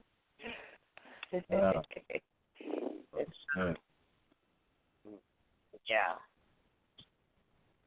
All right, Islam. All right, we'll take our next caller, caller 504-333. You are live on the air. Please state your appellation and Northwest American. Hi, appellation B. Shakur L. I just really have a question. This is my first time listening, and I'm beginning my journey trying to seek knowledge and study, as the previous brother and caller alluded to. And I just wanted to know any advice you all have on just where to really begin the search for information and knowledge, especially as it comes to ancestry and going back to find my actual lineage. Is that the best place to start as I start my journey? Wow. The best place to start, man, I have the list while I give it out to everybody that gets the card. And it would some of the books here. Let me hold on, but that's posted on the website too, right? RVBey Publications is a great start. And I've been on there, and I found them through Instagram and a couple of other brothers with some knowledge, and again, it's taking interest in my eyes open. I'm trying to get as much knowledge as I can and go from there. Yeah. Well, I mean, do you have any? I mean, my fault. I mean to cut your wisdom. But do you have any, like, tangible law dictionaries, unabridged dictionaries? Those are also I was looking at a Black's Law Dictionary, but it was an older edition. It was a 4th edition, and I was just contemplating on getting the latest edition. It was kind of expensive, but the 4th edition is better than the latest edition? Yeah, listen, absolutely. See, well, like Ms. will tell you, you can read the 5th, but you got to have a basis with previous. You can even read the 6th, but I would never go beyond that because there's a bunch of color of law that they have in there, and not just that, they don't have, because of course there's book 1, 2, 3. I mean, if you could get 1, 2, or 3, and 4, you're good. And 5, but I mean, Ms. Comment on that part. See, people think, oh man, because we had somebody email us, and they said, well, I don't know, or they made a comment. I don't know why the Moors keep talking about the 4th edition. Hell, they're already up to the 11th. They don't understand that it's unabridged. And Ms., I know you want to comment, but I'm just going to list the 4 things that we do give out when we send the email. I'm not sure if I put this on the site. It should be on there on the National Identification Card page, how to get started. But anyway, it's called Getting Started. And it says 1, Unabridged Dictionary, 1936, and make sure that you look at the definition of America, because the definition of America says the various copper complexion people found on the continent when the Europeans got here. The original application of the name. Now, what I just said is what it actually says, all right? And then 2, Henry Campbell Black's Law Dictionary, 4th edition, review in that the definition of nationality. 3, cross-reference definition of rights in Bouvier's Law Dictionary, Rawls' 3rd revision, with emphasis on political rights. And then see the definition of domicile and all of the sub-definitions of domicile in the Black Laws Dictionary, 4th edition. And I also put, please note, the 2 key attributes of nationality are domicile and political status. Your nationality determines your political status. Your domicile, that's where you say you live. So it can't be in New Jersey or nothing like that. Your domicile, here to stay. Your domicile determines your civil status. That's why a lot of the civil liberties are clipped, because people keep saying they live in one of these 52 union states. You can do a care of mailing, but that doesn't mean you're possessive of it, where you check the mail. Therefore, if you say you are in one of the quasi-national domiciles, which is a union state, United States of America, or any township, borough, city, or municipality, you are diminishing your own civil liberties, as they are all corporations, fictions, and do not have any rights to give you. If they say they are operating as a government entity, then they must preserve, secure, and protect the people's liberties, because that's what a government entity does, and not rob them under corporate statutes, policies, and rules that they made up in their boardroom meetings. The Article 6 of this National American Constitution for the United States of America, the supreme law of the land, and for any and all that are operating on the land or operating upon the land. And then 5th is see history of the Moorish Empire. If you really want to go back and tie in to your lineage, vastly so, then with the vast history, then you would get a book called The History of the Moorish Empire in Europe, Volume 1, 2, and 3 by S.P. Scott, published by J.P. Lippincott, 1904. And also see The Story of the Moors in Spain by Stanley Lane Poole, published in 1896, Putnam and Sons. And note this last thing, history and law cannot be separated. So it's good that you're looking for that. But, Ms., you may have wanted to, and I can email this to you, what I just read, but if you were to get a national identification card, we send this with you. But, Ms., I think you might want to make a comment about the absolutely.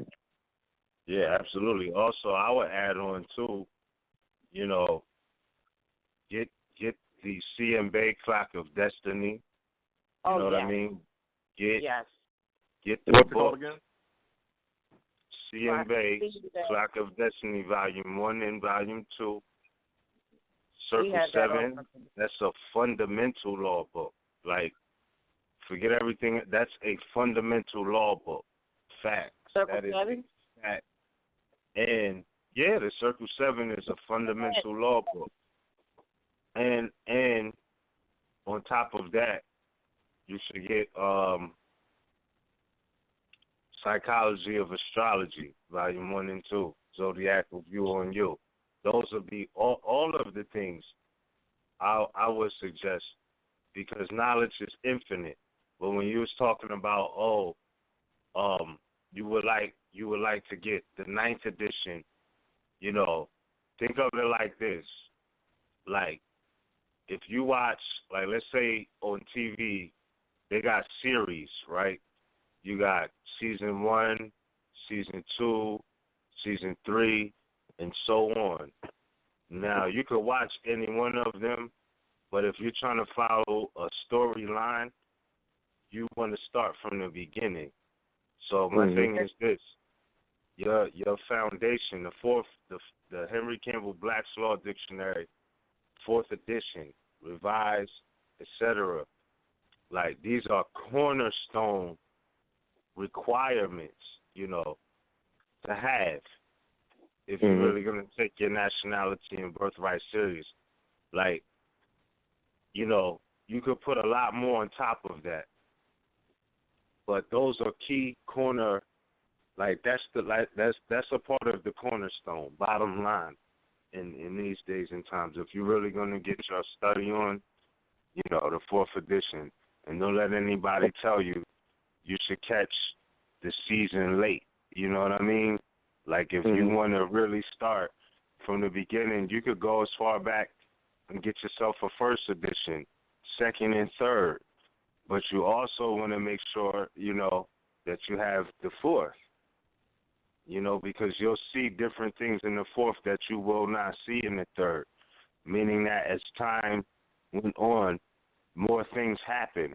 More things were affirmed in law, etc. So, you know, you might get you might have more information in the book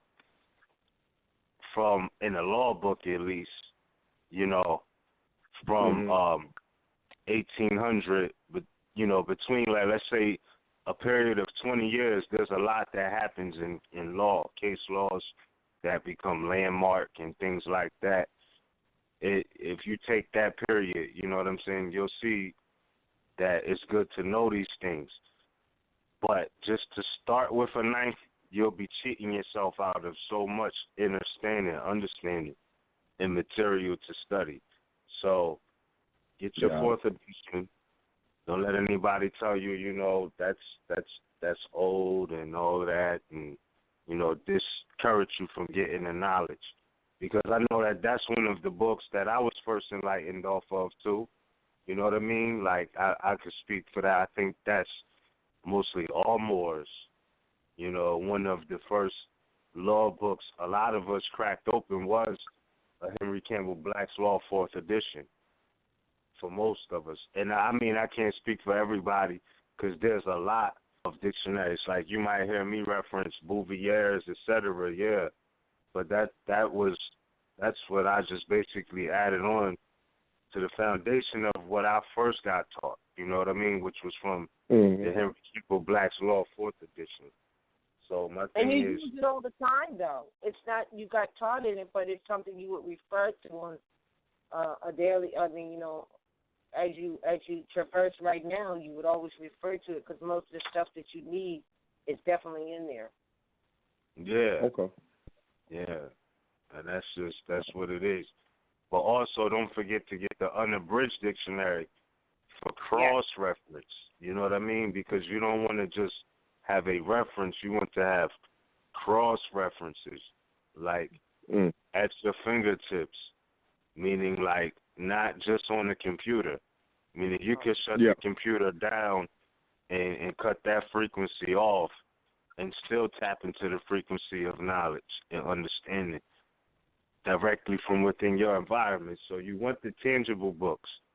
But if you make sure that if like your number is taken and you know you have an email, there's an electronic Henry Campbell Black's Law series, but regardless, you still want to get that tangible one. You know what I mean? Got it. Like you want to have the physical paper, like you want that textbook, you know? Yeah. But I was just also told and brought to my attention that the 4th edition really is the thickest of them all. When you start going into 6, 7, 8, 9, they get thinner and thinner and thinner, right? But yeah, that's true. Yeah. That's true. But I would say that there's some stuff in the fifth, though. Like, you can't sleep on it just because of that. Because the fifth and the sixth is, I would say the fifth and definitely, if you don't have the fourth, don't even mess with the sixth. But I know the fifth and the sixth, you shouldn't go beyond the sixth. And right. But let's look at it like this too, right? My fault. I just wanted to. I really don't mean to cut your wisdom. But let's look at it like this too. Go ahead. My fault. Go ahead. Pardon me. I just wanted to say the reason we're saying unabridged. You may already know this, but unabridged means just what it says. Abridged means they've altered it, and that's why, like, a lot of people have dictionaries today, right? And they're not unabridged, or they are abridged, which means, like, as an example, they'll shorten it. They don't even have, it's not really a real dictionary. They've abridged it, which means they've altered it. They don't deal with really language and words. Like, a really good dictionary, which usually would be unabridged, is if you open it up and you have brackets, and before you get to the definition, it explains to you what type of language it is. The history of the word, Yeah, there you go. Now you know. But if you got dictionaries they're altered, therefore are abridged, and they're also shortened without that information. You know what I mean? So it's really not a good dictionary. And unfortunately, that's all the people kind of are getting today because they don't know that, Yeah. But that's it. Go ahead. I didn't mean it. I just wanted to explain that. Yeah. No, I just wanted to say, like, look at it like this, too. You know what I mean? You have to respect the fact that it's a series. You know what I mean? When you're talking about the Henry Campbell Black's Law Dictionary. It's a series. So you got part 1, part 2, 3, 4, 5. If you go and watch a movie and you're getting the same thing every movie, like part 2 is the same as part 1, part 3 is the same as part 2, part 4 the same as part 3, part 5 the same as part 4. You're like, what's the point of even having more volumes? You don't want, and you don't even want to keep seeing the same thing. So I'm saying this, like, I can't vouch for it or stand on or say, the 7th, 8th, and 9th is, I know they get thinner, but what I'm saying is, whatever you do, respect the series. Like, get into the first one, get into the second, the third, fourth, fifth, because you have a foundation. But to start and end with the 9th, you'll be cheating yourself. You know what I mean? But when you have a foundation, you can see through all of that, because it's like this. In the Henry Campbell Black's Law Dictionary, 5th edition, there's certain things that are not in the 4th edition. And then there's certain things in the 4th edition that are not in the 5th edition. But it's like it's an add-on, because it's not the same as part 4. So you have to respect all of that. And you have to keep in mind color of law versus de jure law. So when you study all of that from 1 on through, you'll be able to distinguish, you know what I mean, the fact that it's a series. Yeah. They're keeping certain things. So that's what it is. But I was just saying, seeing it from that perspective. Very much. I really do appreciate it. And I'll be tuning in tomorrow, and I'll be back next week as well. All right. 7:30 tomorrow, though. 7:30. 7:30 tomorrow. Got it. I'll be listening. Thank y'all for everything y'all doing. Peace, love y'all. Thank you. All right, peace and love. All right. Thank you so much for your call. All right. Next caller, and before, let's see, our next caller is caller 352-509. You're live on the air. Please state your appellation at Northwest Mexican. Islam family, this is RVBey here at Northwest of Mexham. Wonderful bill once again. Really just, these are some interesting times, no doubt, to be alive and to be experiencing so much. Truly, we are being forced to make changes, and because we are dealing with Moorish science and science proper, part of the scientific method is, without doubt or contradiction, observation, And if we would, as was said earlier on the broadcast, if we would just take a step back and observe what's going on, not get caught up in the emotions and drawn out into the streets and marching and things of that nature. There's even a passage in the Quran that says, if we will to be just, we must learn to listen without our passions.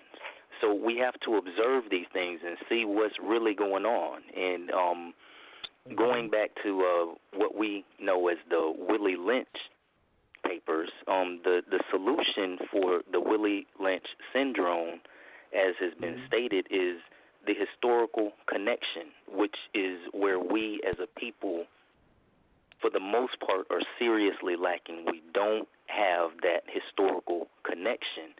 And once we make that historical connection, things become clear almost instantly. We can look at a person and a personage such as Trump and see the historical similarities between a person such as Hitler. Now, at this point, I'm not talking, relative good or bad, or I like this person or I don't like that person. Let's just analyze historically, according to the facts, the similarities that exist.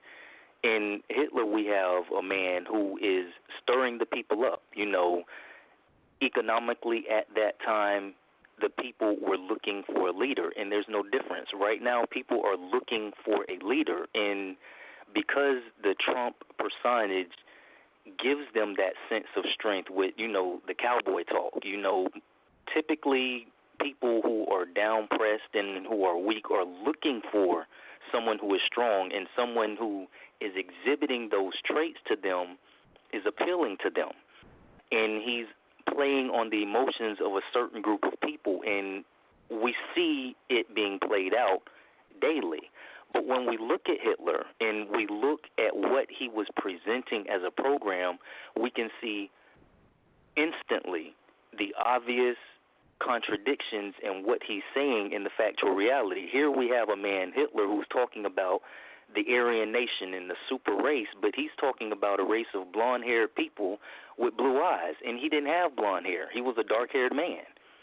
We look at Trump, and here he is talking about making America great again and him being an American, but he's not an American. It's an obvious contradiction, and we have really got to engage our critical thinking skills because, again, Chapter 1, Circle 7, man is mind. We have got to start using our minds.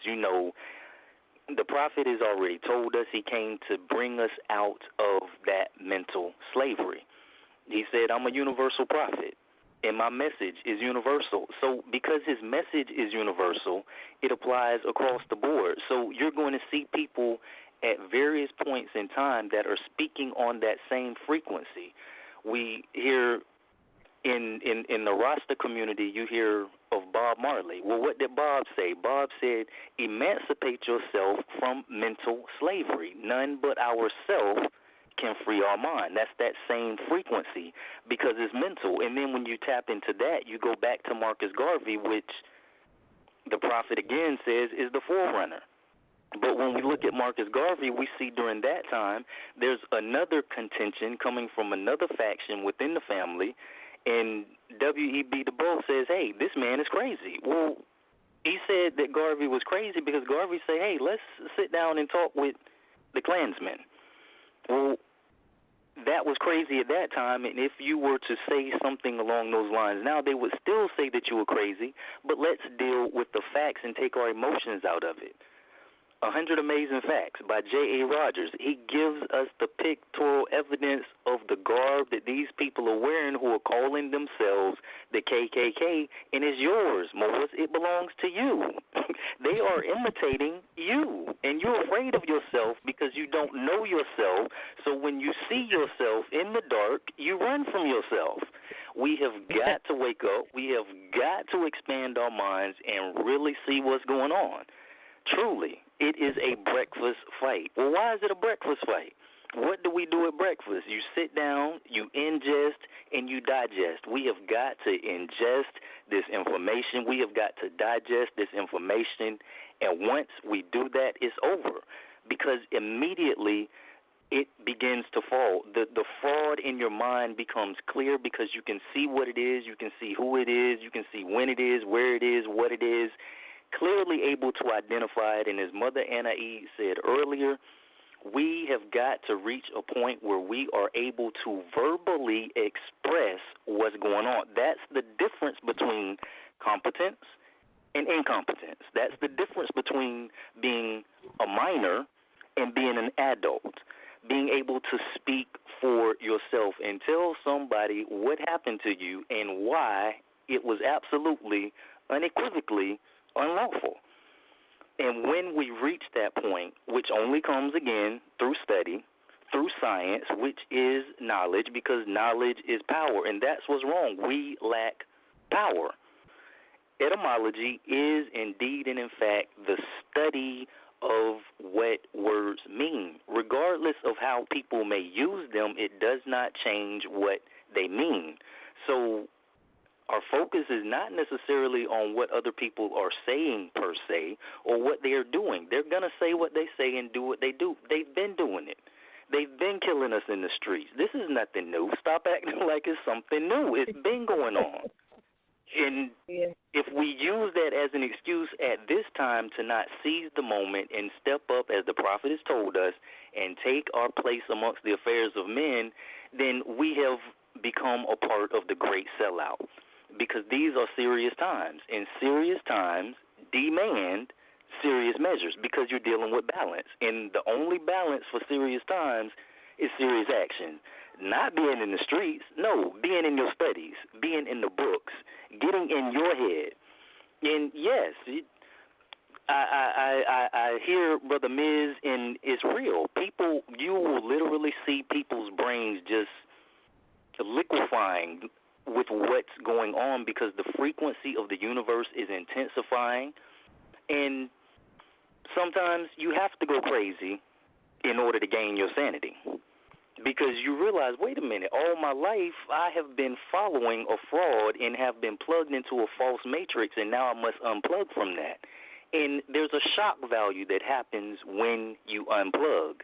And that shock value is what's going to make you appear to other people to be crazy. When we look at the books such as the Holy Bible, the person that they call Jesus, who really is Yahshua, yeah, he was called crazy. But again, it's perception, but we have to tap in. We have to tap in. And anybody who studies, I know you feel me. When you get into your studies, a whole new world opens up to you. Doors in your mind begin to open, and you begin to travel in ways that you can't even express with words, which is why the prophets say this is a conflict that will be won. You can't even express it in words because it's mental, and it's real. And like CMBey told us, 9 out of 10 people will disagree with you owing to a Christian education. And again, that's an emotional touch point for a lot of us because we don't have the historical and factual information for what this program is that was presented to us as Christianity. And it has infiltrated every asset of our lives, from being enrolled in the municipal corporation food system, which is indeed and in fact a Roman system, which is a Christian system. So we have been infected by it. We have to deal with it. So stop crying about it. Be about it. Don't boo-hoo. Be about it. Let's do something. Let's make the change. Stop playing. We'll stop being played, and we will turn this thing around overnight. In the beginning was the Word. The Word was with God, and by the Word all things were created. This is a wonderful forum that we have, that we can come, share information, and really begin to affect change on a higher level if we can tap into the frequency. People, we can do this. We can do this. Let's do this. Let's get it on. For every action, there is an opposite and an equal reaction. Observe what's going on. They are fighting amongst themselves right now. Step back, let them do that. And we step up our studies and watch this giant fall. It's over, family. Yeah. It's been over. Yeah. And, you know, I almost got sucked in, you know, looking at the wheel. Hillary, who is Hillary?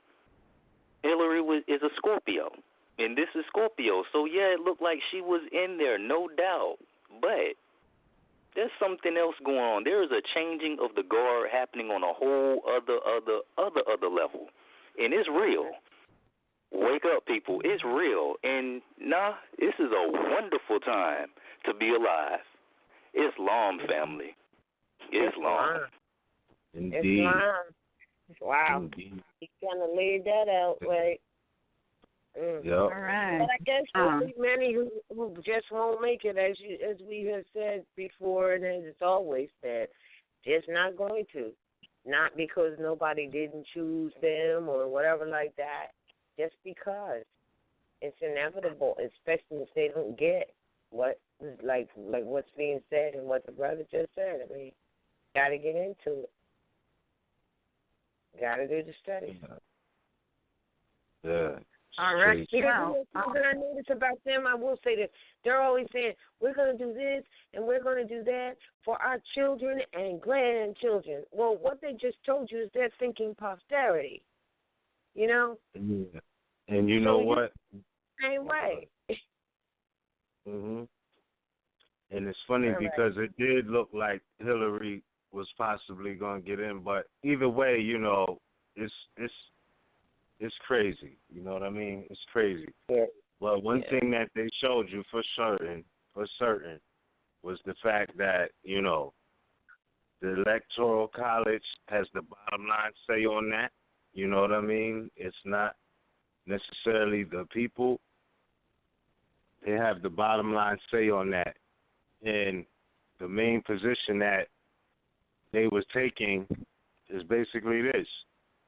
They are a Christian/Catholic or Roman Catholic society. Yep. And they are not ready or have no intentions of having any type of matriarchal form of government. Talk about a patriarch. Y'all about to see that. That's exactly what it is. You just saw it. You know what I mean? You just saw it. It doesn't get, and these are people who are openly and proudly claiming to be patriarchs. This is pilgrim society. Not that, a pilgrim society mentality, shall I say. And they put it in your face all the time. You know what I mean? Like, they colonized a portion of North America and called it New England and gave them a football team for all of these quasi-national domiciles called the New England Patriots on American soil. So my thing is, their aspect of the patriarch, Hillary Clinton did not fit that bill. She didn't. You know what I mean? For them, though. Like, for them. Wow. Not. She's not talking about that. She said the same thing. There's no freaking way they was going to let her get in there, you know, to the boys' club. Yeah. That's just what it is. That is the patriarch right there. You know what I'm saying? But I'm not saying that, you know, she's squeaky clean type of thing. I'm just saying they showed you what it is, you know? Yep. So, yeah. All right. Any more callers? No. All right. No. We have no more callers unless. Oh. Okay, wait a minute. All right. What was that? No, we don't have any more callers unless there is someone who has a question or a comment or concern they'd like to pose to or put on the table. That was that was the last caller. Mm-hmm. Hello. Yeah. So on the note of rights, the subject matter for tonight, I would say again, like you were adding on, people look up the definition of liberty, look up the definition of right and rights in your Henry Campbell Black's Law Dictionary and read every definition under that, because they break it down into classes.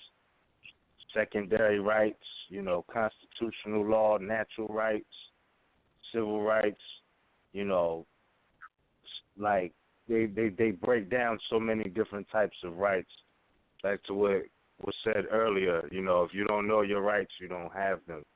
And there's so many rights and liberties that, you can't count them all. That's just how real it is. So it's a study, and you got to have a foundation. That's just the math of it. That's what I would say in closing. Islam. Yes. Yeah. Yes, and and I'll say this: we have to be ready, able, and prepared. We have to be prepared, all right? And if people are nervous about talking, you need to start one of the things that you can do is just start by reading. Hey, why don't you read the Quran out loud? Look in the mirror and read the Quran out loud every day, every night. Because you have to overcome, the fear of talking. Because, look, whether you're in the Supreme Court, the World Court, all claims have to be presented orally. And if you can't talk, you're not going to be able to present your claim. Bottom line. So that's and I would suggest that people read Article 3 again, all right? Because everybody says that, issues of diversity can only be heard in the Supreme Court. Well, yeah, okay, so in the Supreme Court, you have to stand up and present your claim orally. Mm-hmm. All right? So if you can't do that, there's going to be a problem. Right.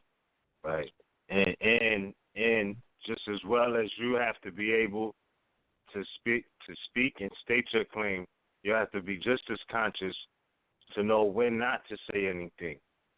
Because you got to remember, you have the Fifth Amendment right for a reason. You know what I mean? Yeah. And right to be silent. It's a time for that as well. You know what I mean? Not to be passive, but know when to speak and when not to speak, when it's worth it. You get what I'm saying? Like, yeah, it's a polarity to it. Like that's what a conversation is. You let somebody speak, then they speak, and then you speak, and then all right. So ranting, you can't always go on rants when it comes to that, because you might say something that they end up trying to use against you later and things like that. So,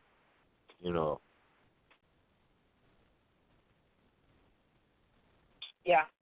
And we're talking about that because it's time for Moors to really stand up and make their claim and be able to know it on their dial plate, as we call it.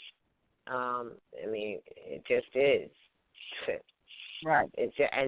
And also to just know, period, for whenever and whatever's going down, you got to know who you are to make sure that you are clearly not, confused about who you are and where you are in this. The time has definitely come.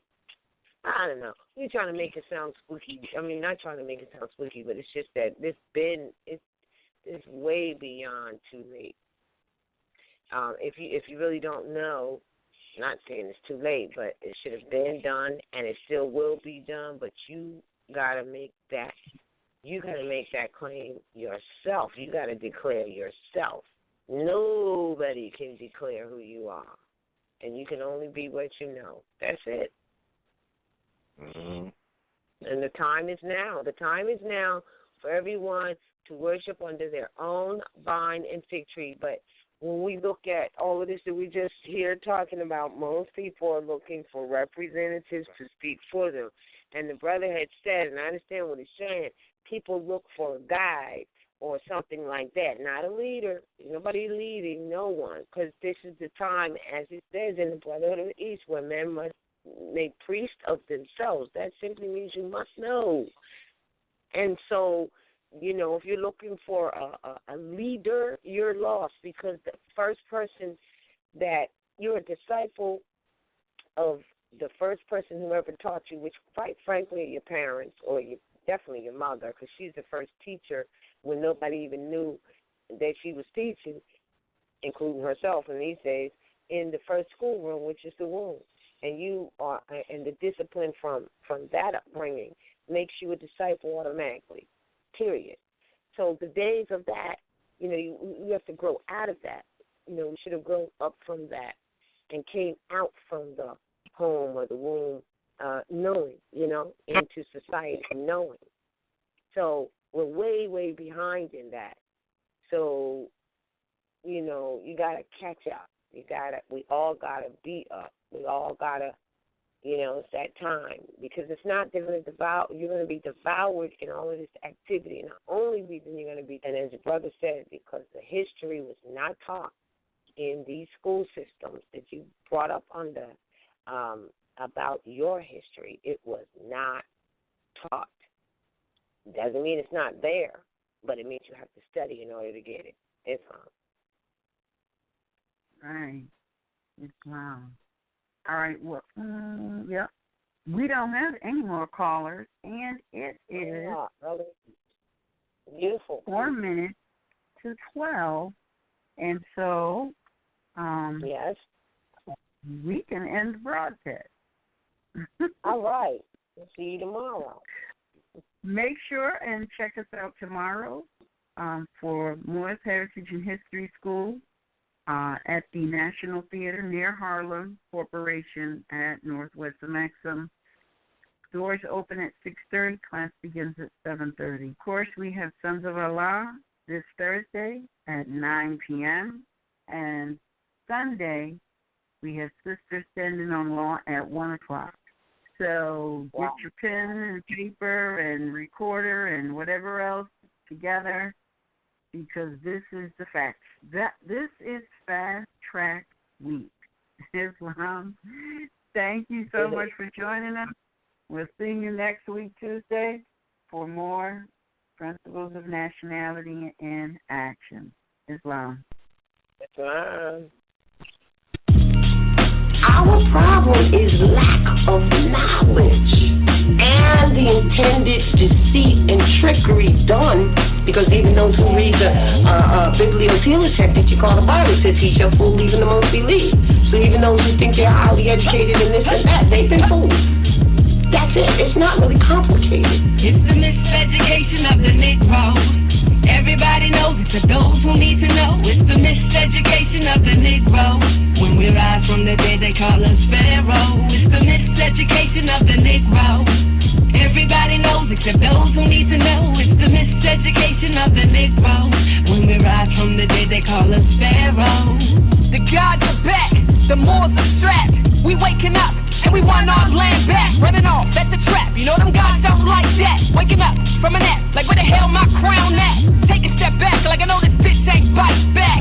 It's kinda crazy how this karma it strikes back. We enslaved Islam, so they slaved us right back. We called them niggas, then they nigga this right back. We brought them to light, but they ain't bring that right back.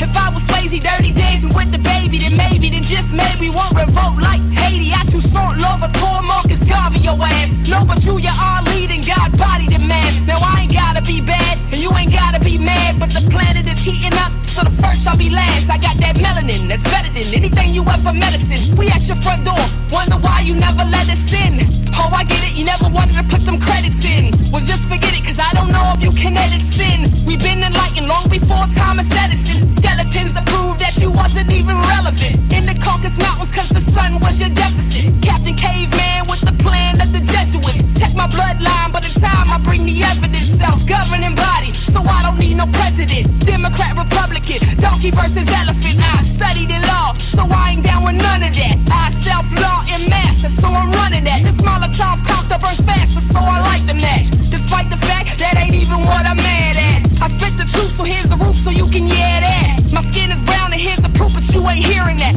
Dead in the eyes of the law, that's why they call you black. Naming all caps when you fall, that's why I strike back. And strike that from the record ab initio. You gon' need more than some pressure, I got a vicious flow. I can take the road to the high, or I can hit them low. Try to calcify my third eye, or you gon' have to go. Chemtrails all over the sky, and you don't wanna know. Don't go inside of my tribe, they call me no-mo. If you believe that your history started on a slave boat, I can guarantee you that's where it ended too.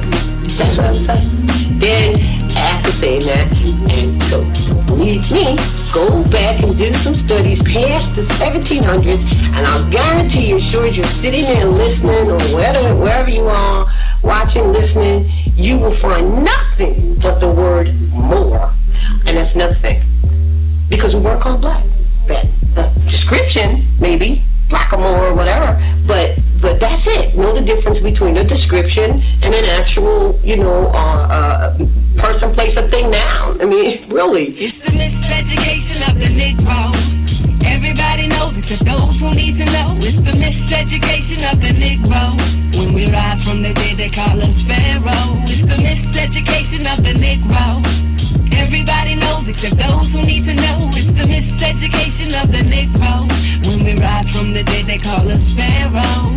From the pyramids to the project, the beginning is the part they want you to forget. Implant your memory with that noose around your neck. It's the King Alpha plan and it's set in full effect. The butler, the help, in 12 years a slave. Django and Selma, they get them accolades. They made a movie called Exodus about the gods and kings with an all-white cast from Egypt. Now that's the same. They ain't never seen no movie about no European slaves. We were traveling the seas when they was living in caves. We had to civilize them, show them how to behave. In fact, we brought them light, we taught them how to bathe. This is trading places with stolen identity. We agreed to be educated by our own enemy. Reverse psychology, I'ma need a lobotomy. An exorcism just to get this shit up out of me. Ross Mariah, Anna Eve, Miss Raheem, Tariq, Cujo from Cannonland. Listen to them speak. I done learned from the best. I don't need no DNA test. The nations in my womb has given from the breast. The empire's back, so you know what's next. The Moors are waking up, now you must confess. Yes, yes. The Moors are waking up, now you must confess. Birthright theft. The whole deal was, where's my land that, for them? The whole deal was like, this is really quote-unquote promised land. This is really the quote-unquote heart of civilization. This is really what you might call Northwest Africa. That's what, and I say that to people so they can stop saying I'm going back to Africa and understand that they're in it. It's the Garden of Eden. That's what they had in Columbus's journal that they arrived Absolutely. in Eden. So what has happened is absolute lies. That's right. And the land of milk and honey is another terminology. So these things are important because as you're doing studies, and if it says the land of milk and honey, you need to know they're talking about the North American continent. If you don't know that, then you miss it. And that's part of our problem.